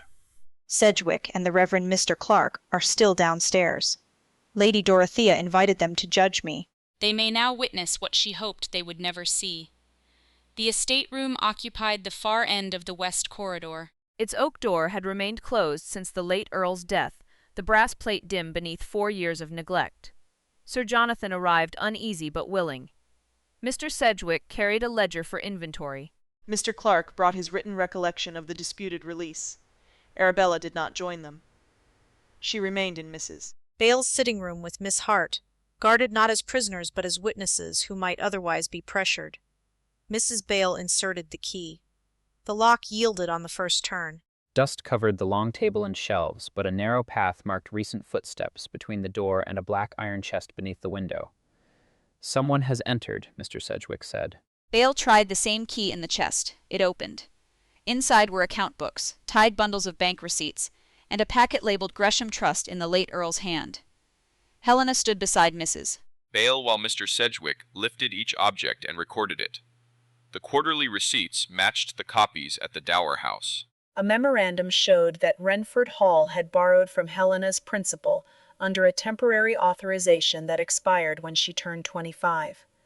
Beneath it lay a letter signed by the late Earl. He ordered Lady Dorothea to restore every pound and warned that no part of the trust could lawfully fund Arabella's marriage portion. The next paper was a draft settlement prepared 6 weeks earlier. It assigned £6,000 to Arabella upon marriage, described only as Wrenford family capital. Hugh read the amount and went still. Helena understood the full motive at last. Lady Dorothea had expected his proposal to transform stolen money into an aristocratic marriage before Helena could question its source. Her hair had been cut not merely to make Arabella prettier by comparison, but to keep Hugh from looking closely at the woman whose fortune was meant to purchase another bride's future. There should be a final ledger, Mr. Sedgwick said. He pointed to a gap in the numbered volumes. Book 7 is missing. A voice came from the doorway. Because thieves rarely leave their theft neatly recorded. Lady Dorothea stood there with 2 men in dark coats and the local magistrate, Mr. Hales. Her expression was calm again. These people have broken into a sealed family room, opened a private chest, and coerced my daughter into surrendering a key. Hugh stepped forward. Helena caught his sleeve before he could place himself between her and the accusation. He looked down at her hand. "Do you believe me without these papers?" she asked quietly. His answer came without hesitation. Yes, then stand beside me, not in front of me. Hugh's expression softened with something deeper than admiration.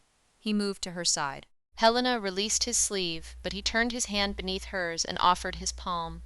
She placed her fingers in it.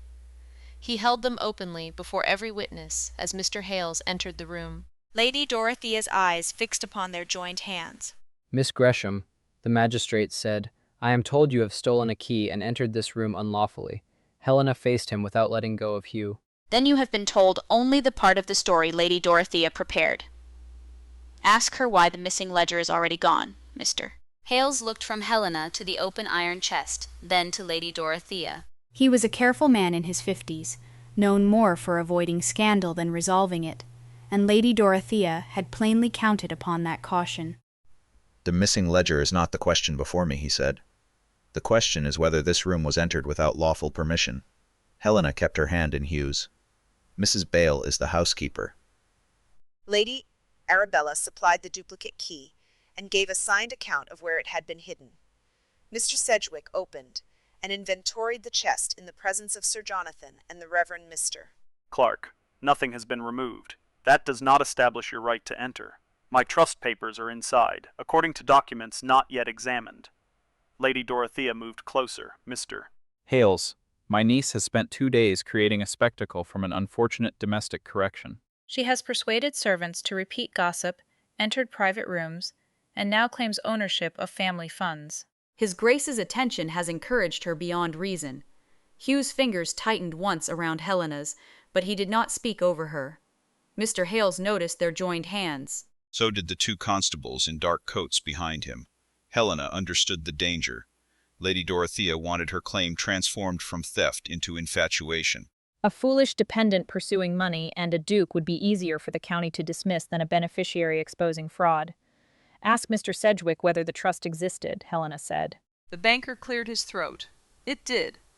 £6,000 with income payable for Miss Gresham's maintenance until her marriage or 25th birthday. The bank received a release last year, apparently signed by Miss Gresham. Apparently, Mr. Hales asked. She denies signing it. The Reverend Mr. Clark now states that he witnessed only Lady Dorothea's signature on a folded document. Mr. Clark looked miserable, but nodded. That is correct. And the bank still holds the original? In the county strong room. I have sent instructions that it remain sealed. Lady Dorothea's voice sharpened. At Helena's demand. At mine, Mr. Sedgwick replied, the irregularity requires examination. The first crack appeared in Mr. Hales's certainty. He approached the chest but touched nothing. What has been found here? Mr. Sedgwick read from his inventory. Quarterly receipts matching copies retained by Mrs. Wrenford. A memorandum authorizing temporary estate use of trust income. A letter from the late Earl ordering restoration of the principal. A draft marriage settlement assigning £6,000 to Lady Arabella. That money was Wrenford capital, Lady Dorothea said. Helena looked at her. Then why does the amount match my trust exactly? Coincidence. And why did your husband forbid its use for Arabella's marriage portion? Lady Dorothea's expression hardened. Because he was ill and confused. Sir Jonathan shifted. I dined with Wrenford 3 days before his death. He was worried, not confused. Lady Dorothea turned on him. You remember what is convenient now that a duke stands in the room. Hugh released Helena's hand. For one painful instant, she thought he had withdrawn under the accusation. Then he stepped back from her side and addressed Mr. Hales. My presence has been used repeatedly to discredit Miss Gresham's judgment. I will therefore make my position plain. I have no claim upon her, and she has sought none from me. She refused lodging under my protection, when it might have been easier to accept. Every decision made in this inquiry has been hers. Helena looked at him. The absence of his hand no longer felt like abandonment. It was evidence of restraint. Mr. Hales frowned at Lady Dorothea. Where is Ledger 7? I do not know. Who last had access to this room? My late husband. Lady Arabella states that you intended to remove papers tonight. My daughter is distressed and vindictive. She has signed that statement before Mrs. Bale, Helena said. Miss Hart has also written an independent account. Lady Dorothea gave a cold smile. Two frightened girls saying whatever Helena requires. Mrs. Bale stepped forward. Lady Arabella wrote alone. Miss Hart wrote in another room. Neither saw the other's statement. Mr. Hales rubbed one thumb along the edge of his glove. He wanted an orderly solution, but every orderly path now led toward Lady Dorothea. The room will be sealed, he said at last. The chest will remain inside. Mr. Sedgwick's inventory will be copied, and one copy will be lodged with me. No papers are to be removed until the bank release and the trust are examined by a solicitor. Lady Dorothea drew breath to protest. He raised a hand. That applies to everyone. Helena heard what he had not said. He had not cleared her. He had not accused Lady Dorothea. He had preserved the evidence and postponed judgment. It was less than justice, but more than Lady Dorothea had expected. And the missing ledger? Helena asked. If it exists, we will seek it. It does exist. The numbering proves it, Mr. Hales looked weary. Miss Gresham, I will not search the entire estate upon inference. Then I will. You will do nothing without permission. The old command struck a familiar place inside her. Helena straightened. My aunt used that sentence for 6 years. It will not become wiser because a magistrate repeats it. Hugh's gaze flickered with admiration, but Mr. Hales stiffened. You would be prudent not to mistake boldness for authority, and you would be prudent not to mistake caution for fairness. The constables looked at the floor. Sir Jonathan concealed something near a smile. Mr. Hales colored, yet he did not retaliate. Remain available for questioning. You may remove your personal possessions from Wrenford Hall, but nothing. Connected to the trust. My mother's letters are personal. If they contain financial references, they may be relevant. Helena's stomach tightened. Lady Dorothea had already searched her room once. If the letters were surrendered now, they might be sealed away for months, or disappear under official confusion. Hugh saw her hesitation. Mr. Hales, Mrs. Bale can inventory the letters without reading their private contents. Any that mention money may be copied in Miss Gresham's presence. Helena turned to him. He had offered us safeguard without claiming the decision. That is acceptable, she said. Mr. Hales nodded. Very well. Lady Dorothea's voice came softly. You may carry your little box of memories to the dower house. It will not make you less dependent. Helena faced her. No. But leaving by my own choice will. By late afternoon, rain had begun against the west windows. Helena's possessions filled 2 modest trunks and 1 rosewood box. Mrs. Bale had inventoried her mother's letters. None mentioned the trust. The damaged comb and its recovered tooth were wrapped together inside the box, still broken, still complete. Sir Matthew's plain seal remained secured in Mr. Vale's signed envelope. The forged draft remained in a separate sealed envelope. The recovered scissors and burned case stayed at the Dower House under the old footman's watch. Nothing important traveled without record. Helena stood in the front hall, wearing her oldest cloak. Lady Dorothea did not come down. Arabella watched from the staircase, pale and silent. Miss Hart had been moved to Mrs. Bale's sitting room, until Mr. Hales could take her statement formally. Rose carried no luggage.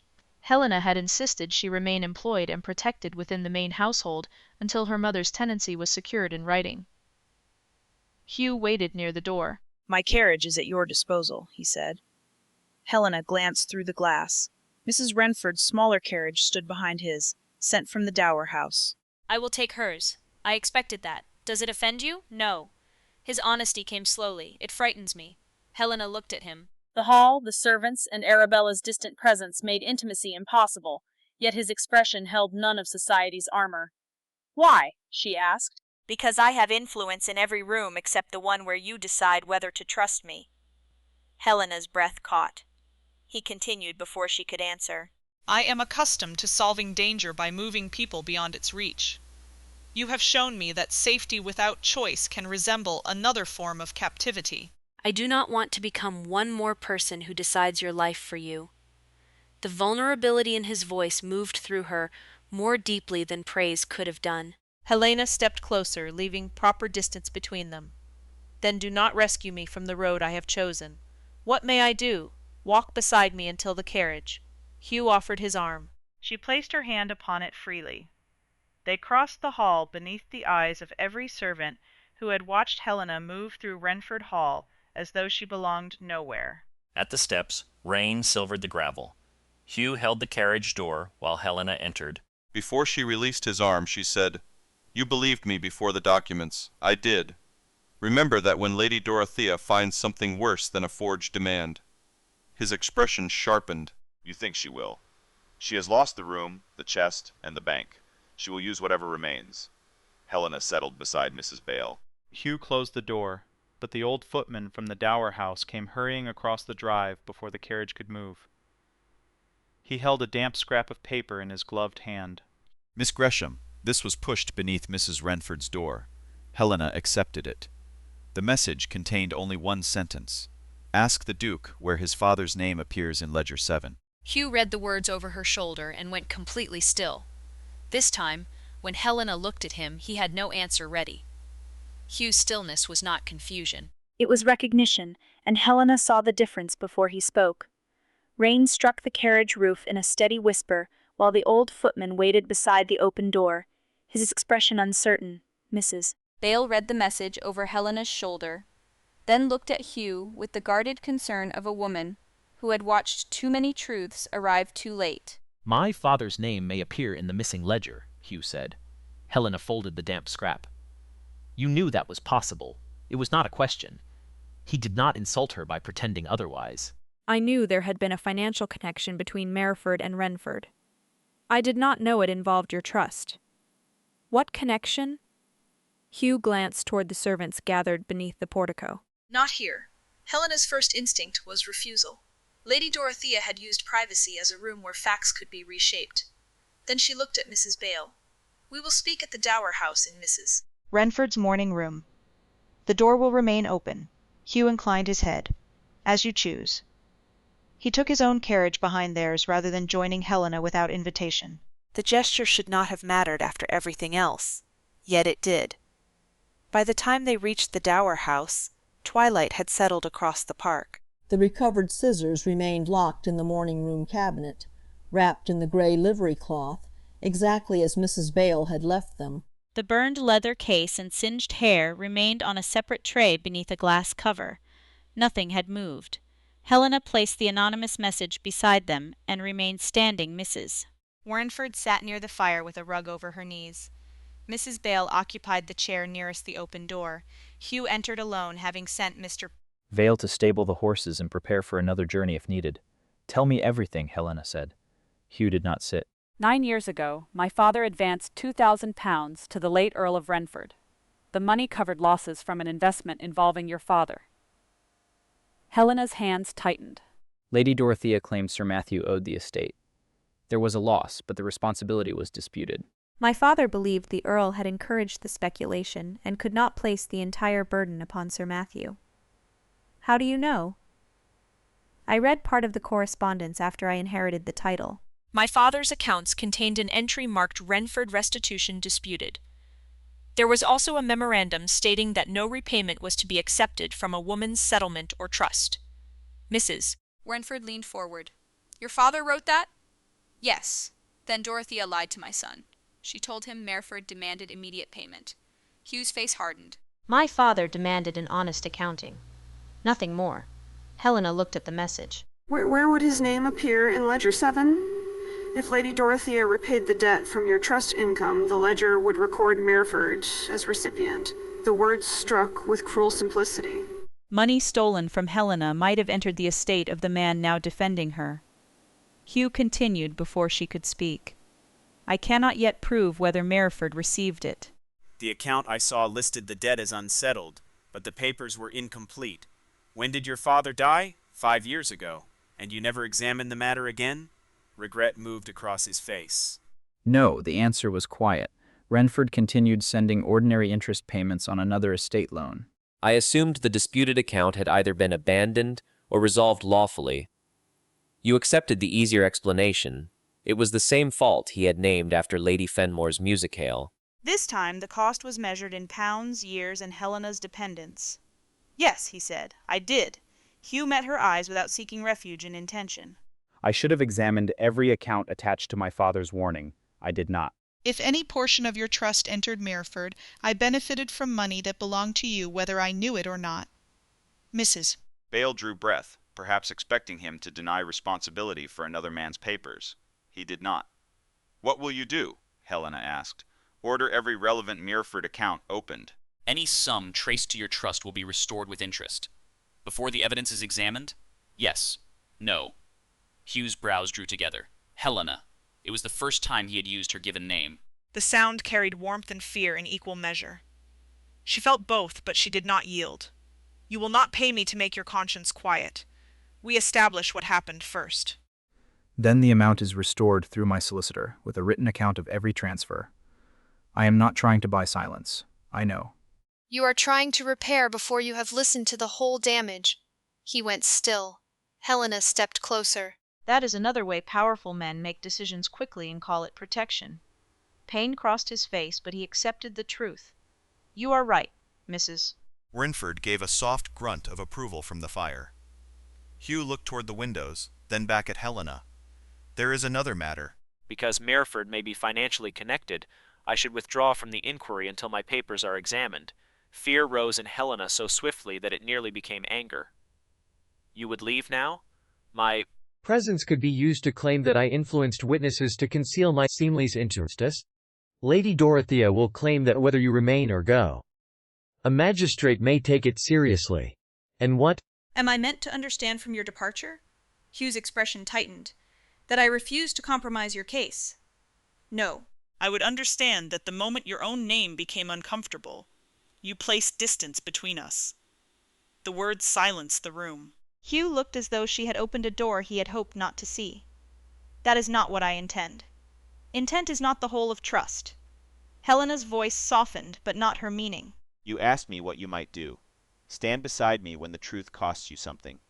Do not vanish so no one can accuse you of being involved. He drew a slow breath. You are asking me to remain, while admitting publicly that Mereford may have received stolen funds. I am asking whether you believe truth matters more when it reaches your own house. Hugh's answer came without hesitation.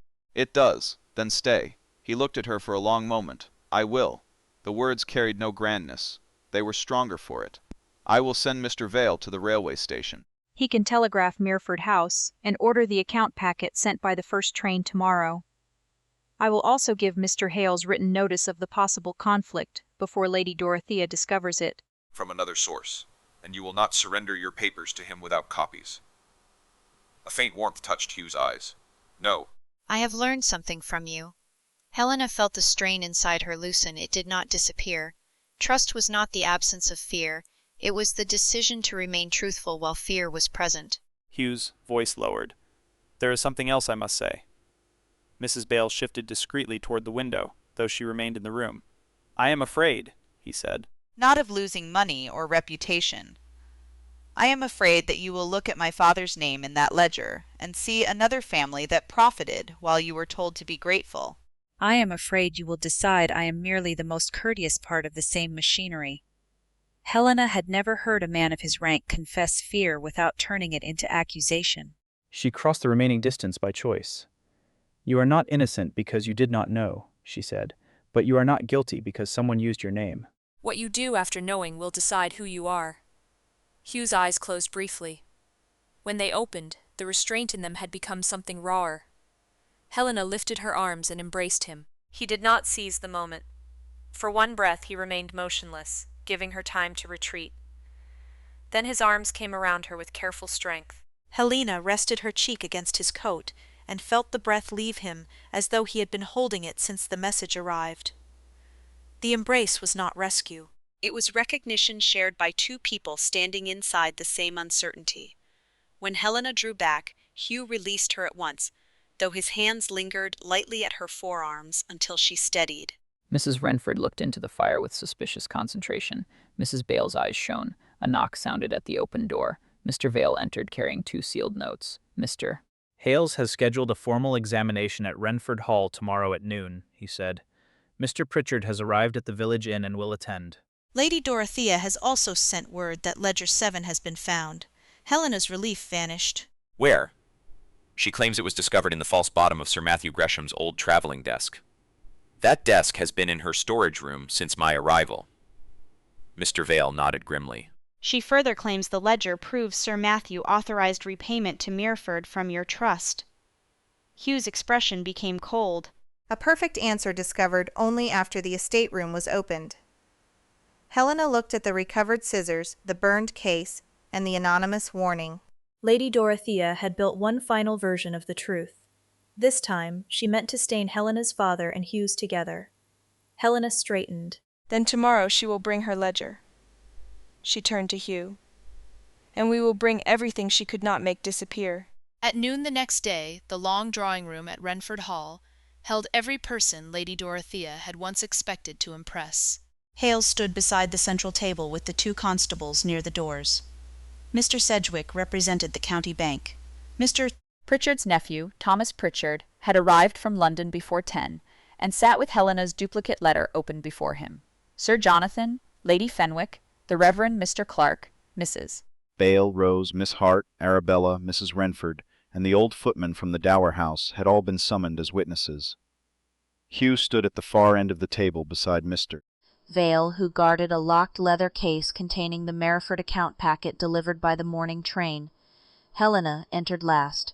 Her shortened hair remained uncovered. She wore the same gray gown in which she had faced the first accusation, but she no longer took the lowest place in the room. Mr. Hales indicated the empty chair beside Mr. Pritchard. Miss Gresham, you may sit with your solicitor. Thank you. Helena sat. Hugh did not approach her. He had promised to stand beside the truth without using closeness to influence how others viewed it. Lady Dorothea occupied the chair opposite. Before her lay a thick black ledger marked with a brass number 7. This book was discovered in Sir Matthew Gresham's traveling desk, she said. It proves that Helena's father authorized the estate to repay a lawful debt to Mereford from the trust. Mr. Hales looked toward Helena. Do you deny knowledge of the authorization? I deny that my father would have signed it, and I deny that the book has yet been proved genuine. Lady Dorothea gave a thin smile. She rejects every document that does not reward her. Helena turned to Mrs. Bale. Please bring the first tray. The housekeeper crossed from the sideboard carrying the silver-handled scissors, still wrapped in the strip of gray and green livery cloth. The engraved initials, D.W., remained blackened with soot. Beside them rested the burned leather case beneath glass and the singed hair recovered from Arabella's grate. A murmur moved through the witnesses. Helena waited until it ended. These objects began the inquiry, she said. The scissors were ordered into Rose's hand after her mother's cottage and her sister's employment were mentioned. They vanished from my room, were sent before dawn to the dower house, and were wrapped in cloth cut from Wrenford livery. The case and part of my hair were burned in Lady Arabella's sitting room. Lady Dorothea looked bored.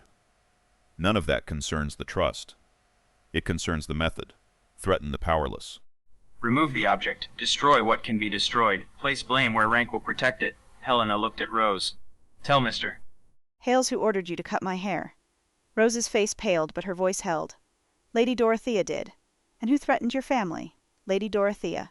Miss Hart spoke next. She admitted clearing Helena's room, taking the first letter from the estate messenger, and delivering the scissors to Samuel Pike inside the basket.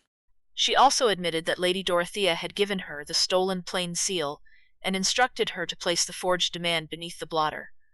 Mr. Vale then placed the 2 sealed envelopes before Mr. Hales. One held Sir Matthew's seal. The other held the false demand. Every movement was recorded. The forged demand claims Miss Gresham threatened Wrenford Hall for £6,000, Thomas Pritchard said. Her genuine duplicate letter, posted before the demand was supposedly discovered, asks only for information and an examination of her rights. The language, pressure marks, and letter formation differ. Lady Dorothea lifted her chin. A solicitor may always find differences when paid to look for them. Then let us examine your ledger, Helena said. Mr. Sedgwick opened Book 7. He compared the first page to volumes 5 and 6, which had been brought from the sealed estate room under Mr. Hales's authority. The ruling and page numbering imitate the earlier books, he said.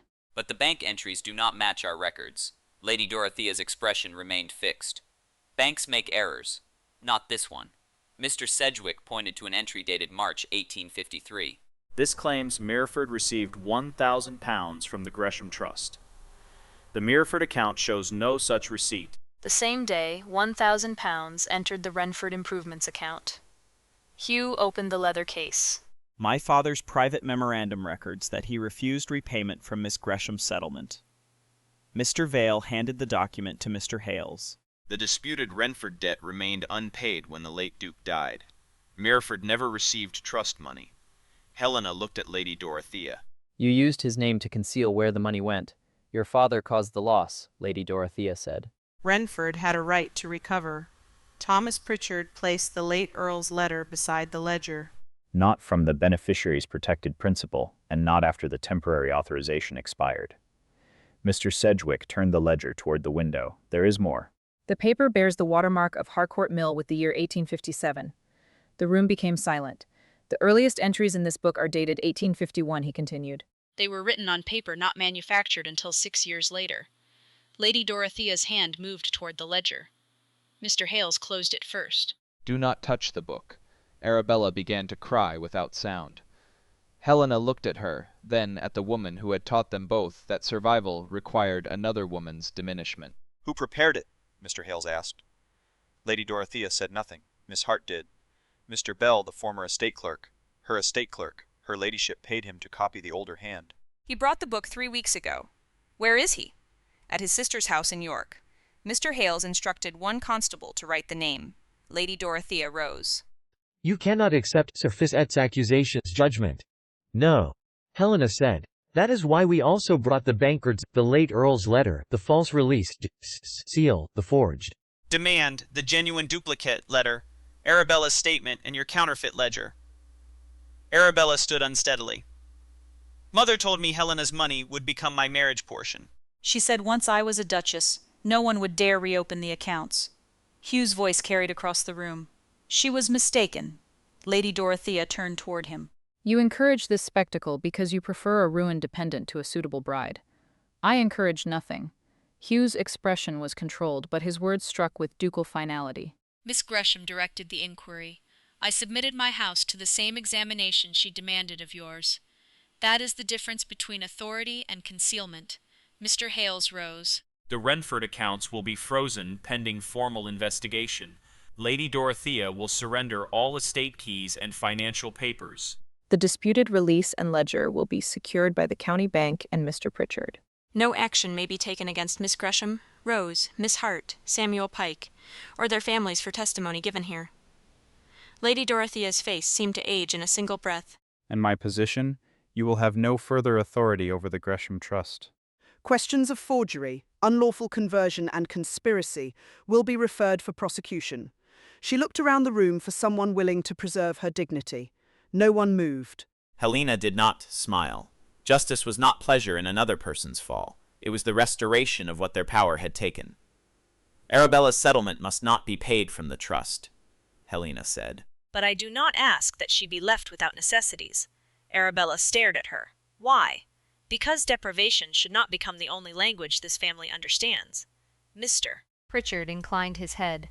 A lawful allowance from Wrenford income can be arranged without touching Miss Gresham's property. Lady Dorothea looked at Helena with hatred. You think mercy makes you superior. No, choice makes me free. When the examination ended, Helena stepped into the quiet west corridor. Hugh followed only after Mrs. Bale nodded that propriety remained satisfied by the open drawing-room doors. He stopped several feet away. Your trust will be restored, he said. With interest, after the accounts are settled. Yes, and you never needed my name to prove what was done. No.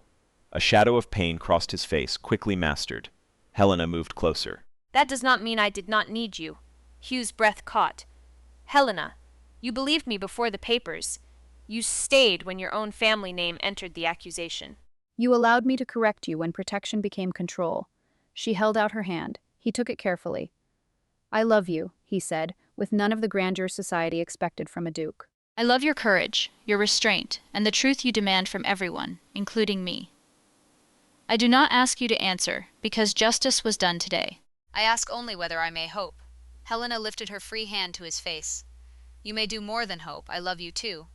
His eyes closed briefly against her palm. When he opened them, he did not move nearer until she did. Helena rose onto her toes and kissed him. The kiss was gentle, certain, and wholly chosen. Hugh's hand settled at her waist without drawing her closer than she allowed. When they parted, their foreheads rested together for one quiet breath. Beyond the open doors, servants carried away the counterfeit ledger, the forged demand, and the scissors that had begun the unraveling. Helena looked toward the table where her mother's broken comb waited inside the rosewood box. There is still one thing to repair, she said. Hugh followed her gaze. The comb? My life. His fingers tightened warmly around hers. Then tell me where I may stand. Helena smiled for the first time without fear of who might see it. Beside me. 6 months later, on an April morning bright with new leaves, Helena stood before the dressing-glass at Mereford House, while Rose fastened the final pearl at the back of her ivory gown. Her hair had grown enough to soften the uneven line left by the scissors, though it still curled above her shoulders, rather than falling down her back. Helena had refused every suggestion of false braids or elaborate additions. She would not begin her marriage by disguising the evidence of what she had survived. On the dressing table rested the tortoise-shell comb her mother had given her. A London craftsman had joined the broken tooth to the body with a narrow band of gold, leaving the fracture visible beneath the polished surface. The comb had not been made new. It had been repaired honestly. Rose lifted it with careful hands. Would you like me to place it now, miss? Helena smiled at the reflection of the young woman who had once trembled beneath Lady Dorothea's command. Rose no longer wore Wrenford livery. She had accepted a position in Helena's household with wages paid directly to her and a written agreement protecting her mother's cottage for life. Yes, Helena said. My mother should be present in some fashion. Rose set the comb above Helena's left ear. The gold seam caught the morning light. There, she whispered. It looks beautiful. Because the break is hidden? No. Rose met Helena's eyes in the glass. Because it isn't. Helena turned and took her hands. You held the scissors because you were given no safe choice. Do you understand that now? Rose's eyes filled, but she nodded. I do. Then let today be the last day you apologize for surviving someone else's cruelty. A knock sounded at the open dressing-room door, Mrs. Bale entered in dark blue silk, dignified and faintly uncomfortable in clothes finer than any she had worn as Wrenford's housekeeper. She now served as administrator of Helena's restored trust under Mr. Pritchard's supervision, a role she had accepted only after Helena reminded her that loyalty and financial intelligence had never belonged exclusively to gentlemen. The carriages are ready, she said. Mrs. Wrenford has already complained that the chapel cushions are too soft and the vicar speaks too slowly. Helena laughed. Then she is in excellent health. Excellent enough to terrify Mr. Pritchard. Mrs. Bale's expression gentled as she looked at Helena. There is also a letter from Lady Arabella. It arrived this morning. Helena's smile faded, though not from fear. Arabella had left Wrenford Hall after giving evidence against her mother. She now lived with a widowed cousin in Bath on the lawful allowance Helena had insisted be separated from the stolen trust. Her first letters had contained apologies shaped too carefully around self-pity. Helena had returned them unanswered. The most recent had been different. Arabella had written of work at a charitable school for servants' daughters, and of the shame of discovering how little she understood about women whose livelihoods could be threatened by a single command. Regret was not repair. Yet perhaps repair had begun. Place it with the others, Helena said. I will read it tomorrow. Mrs. Bale nodded. And Lady Dorothea? Helena asked. Mr. Pritchard received notice yesterday.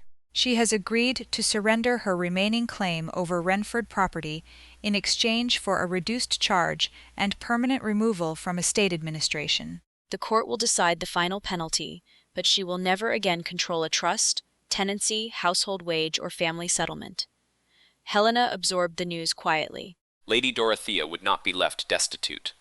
English law and family arrangements rarely produced punishments as clean as stories preferred. She would live under supervision in a modest house belonging to distant relations, deprived not of food or shelter, but of the power she had used as a weapon.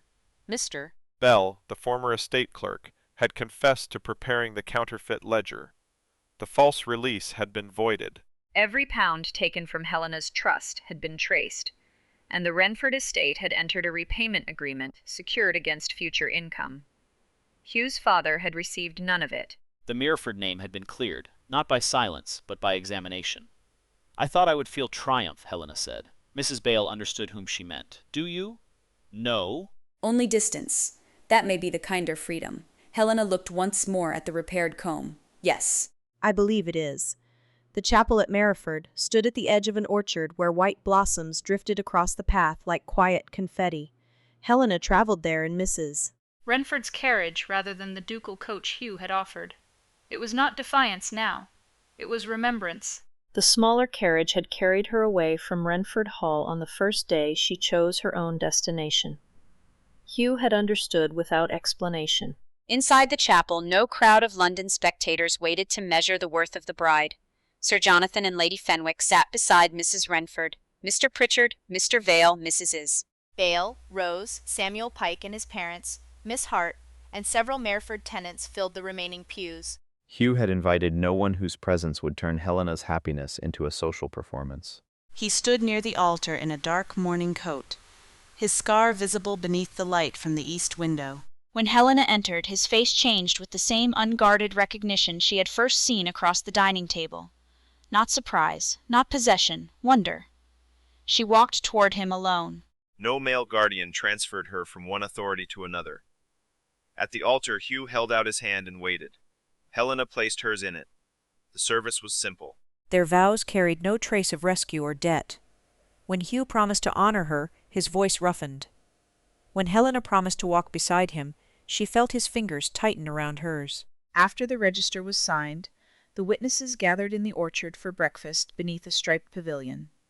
Mrs. Wrenford criticized the tea and consumed 2 cups. Rose laughed with Samuel's sister. Mrs. Bale discussed estate accounts with Mr. Pritchard, while he listened as carefully as though she were a chancellor of the exchequer. No one whispered about Helena's shortened hair. No one spoke of Lady Dorothea until Sir Jonathan raised his glass. The Duchess of Mereford, he said, who reminded this county that dignity does not require permission. Helena looked at the faces around her.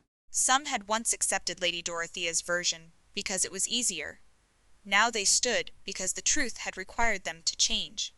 She did not need their approval to know her worth. That was why their recognition no longer frightened her. Hugh rose beside her. To Helena, he said, not because she became a duchess, but because she refused to become less than herself before. Ennio knew what title might follow. The toast was answered warmly, without applause loud enough to turn the moment into spectacle. Later, when the guests had begun walking among the orchard trees, Hugh led Helena toward a quiet stone bench beyond the pavilion. He did not release her hand. "Are you tired?" he asked. "Only of being called Your Grace by people who knew me yesterday. I could order them to stop." Helena gave him a look. "Could you?" "No." His mouth curved. "But I could ask very persuasively." She touched the scar above his brow. "You are learning. Painfully. That is often the most durable method." Hugh drew her nearer, then paused. "May I kiss my wife? You may kiss Helena. That is the only woman I married." She lifted her face, and he kissed her beneath the apple blossoms. The kiss held tenderness, promise, and the familiar restraint that had first taught her safety could include freedom. Helena rested one hand against his chest while his arm encircled her. When they parted, Hugh noticed the gold line in her comb. It was repaired. Yes. Does it feel the same? Helena considered the question. No. "It feels like mine again." She removed the comb and placed it in his palm. Hugh examined the visible fracture, then returned it to her without attempting to place it himself. Helena smiled and slid it back into her hair.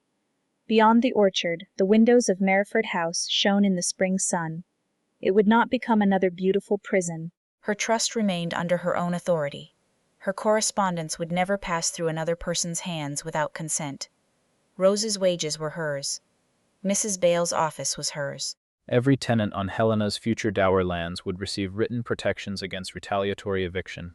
Hugh had agreed to each measure before proposing marriage, then asked what else she required to enter his life freely. "I love you," he said. The words were quiet now, no longer a confession made beneath pressure, but a truth meant for ordinary days. Helena threaded her fingers through his. "I love you too." Together they returned toward the people, waiting beneath the pavilion. The gold seam in her mother's comb caught the light with every step. It did not conceal where the object had broken. It showed where careful hands had joined it again, and where Helena had chosen, at last, to carry the whole of her life into the future.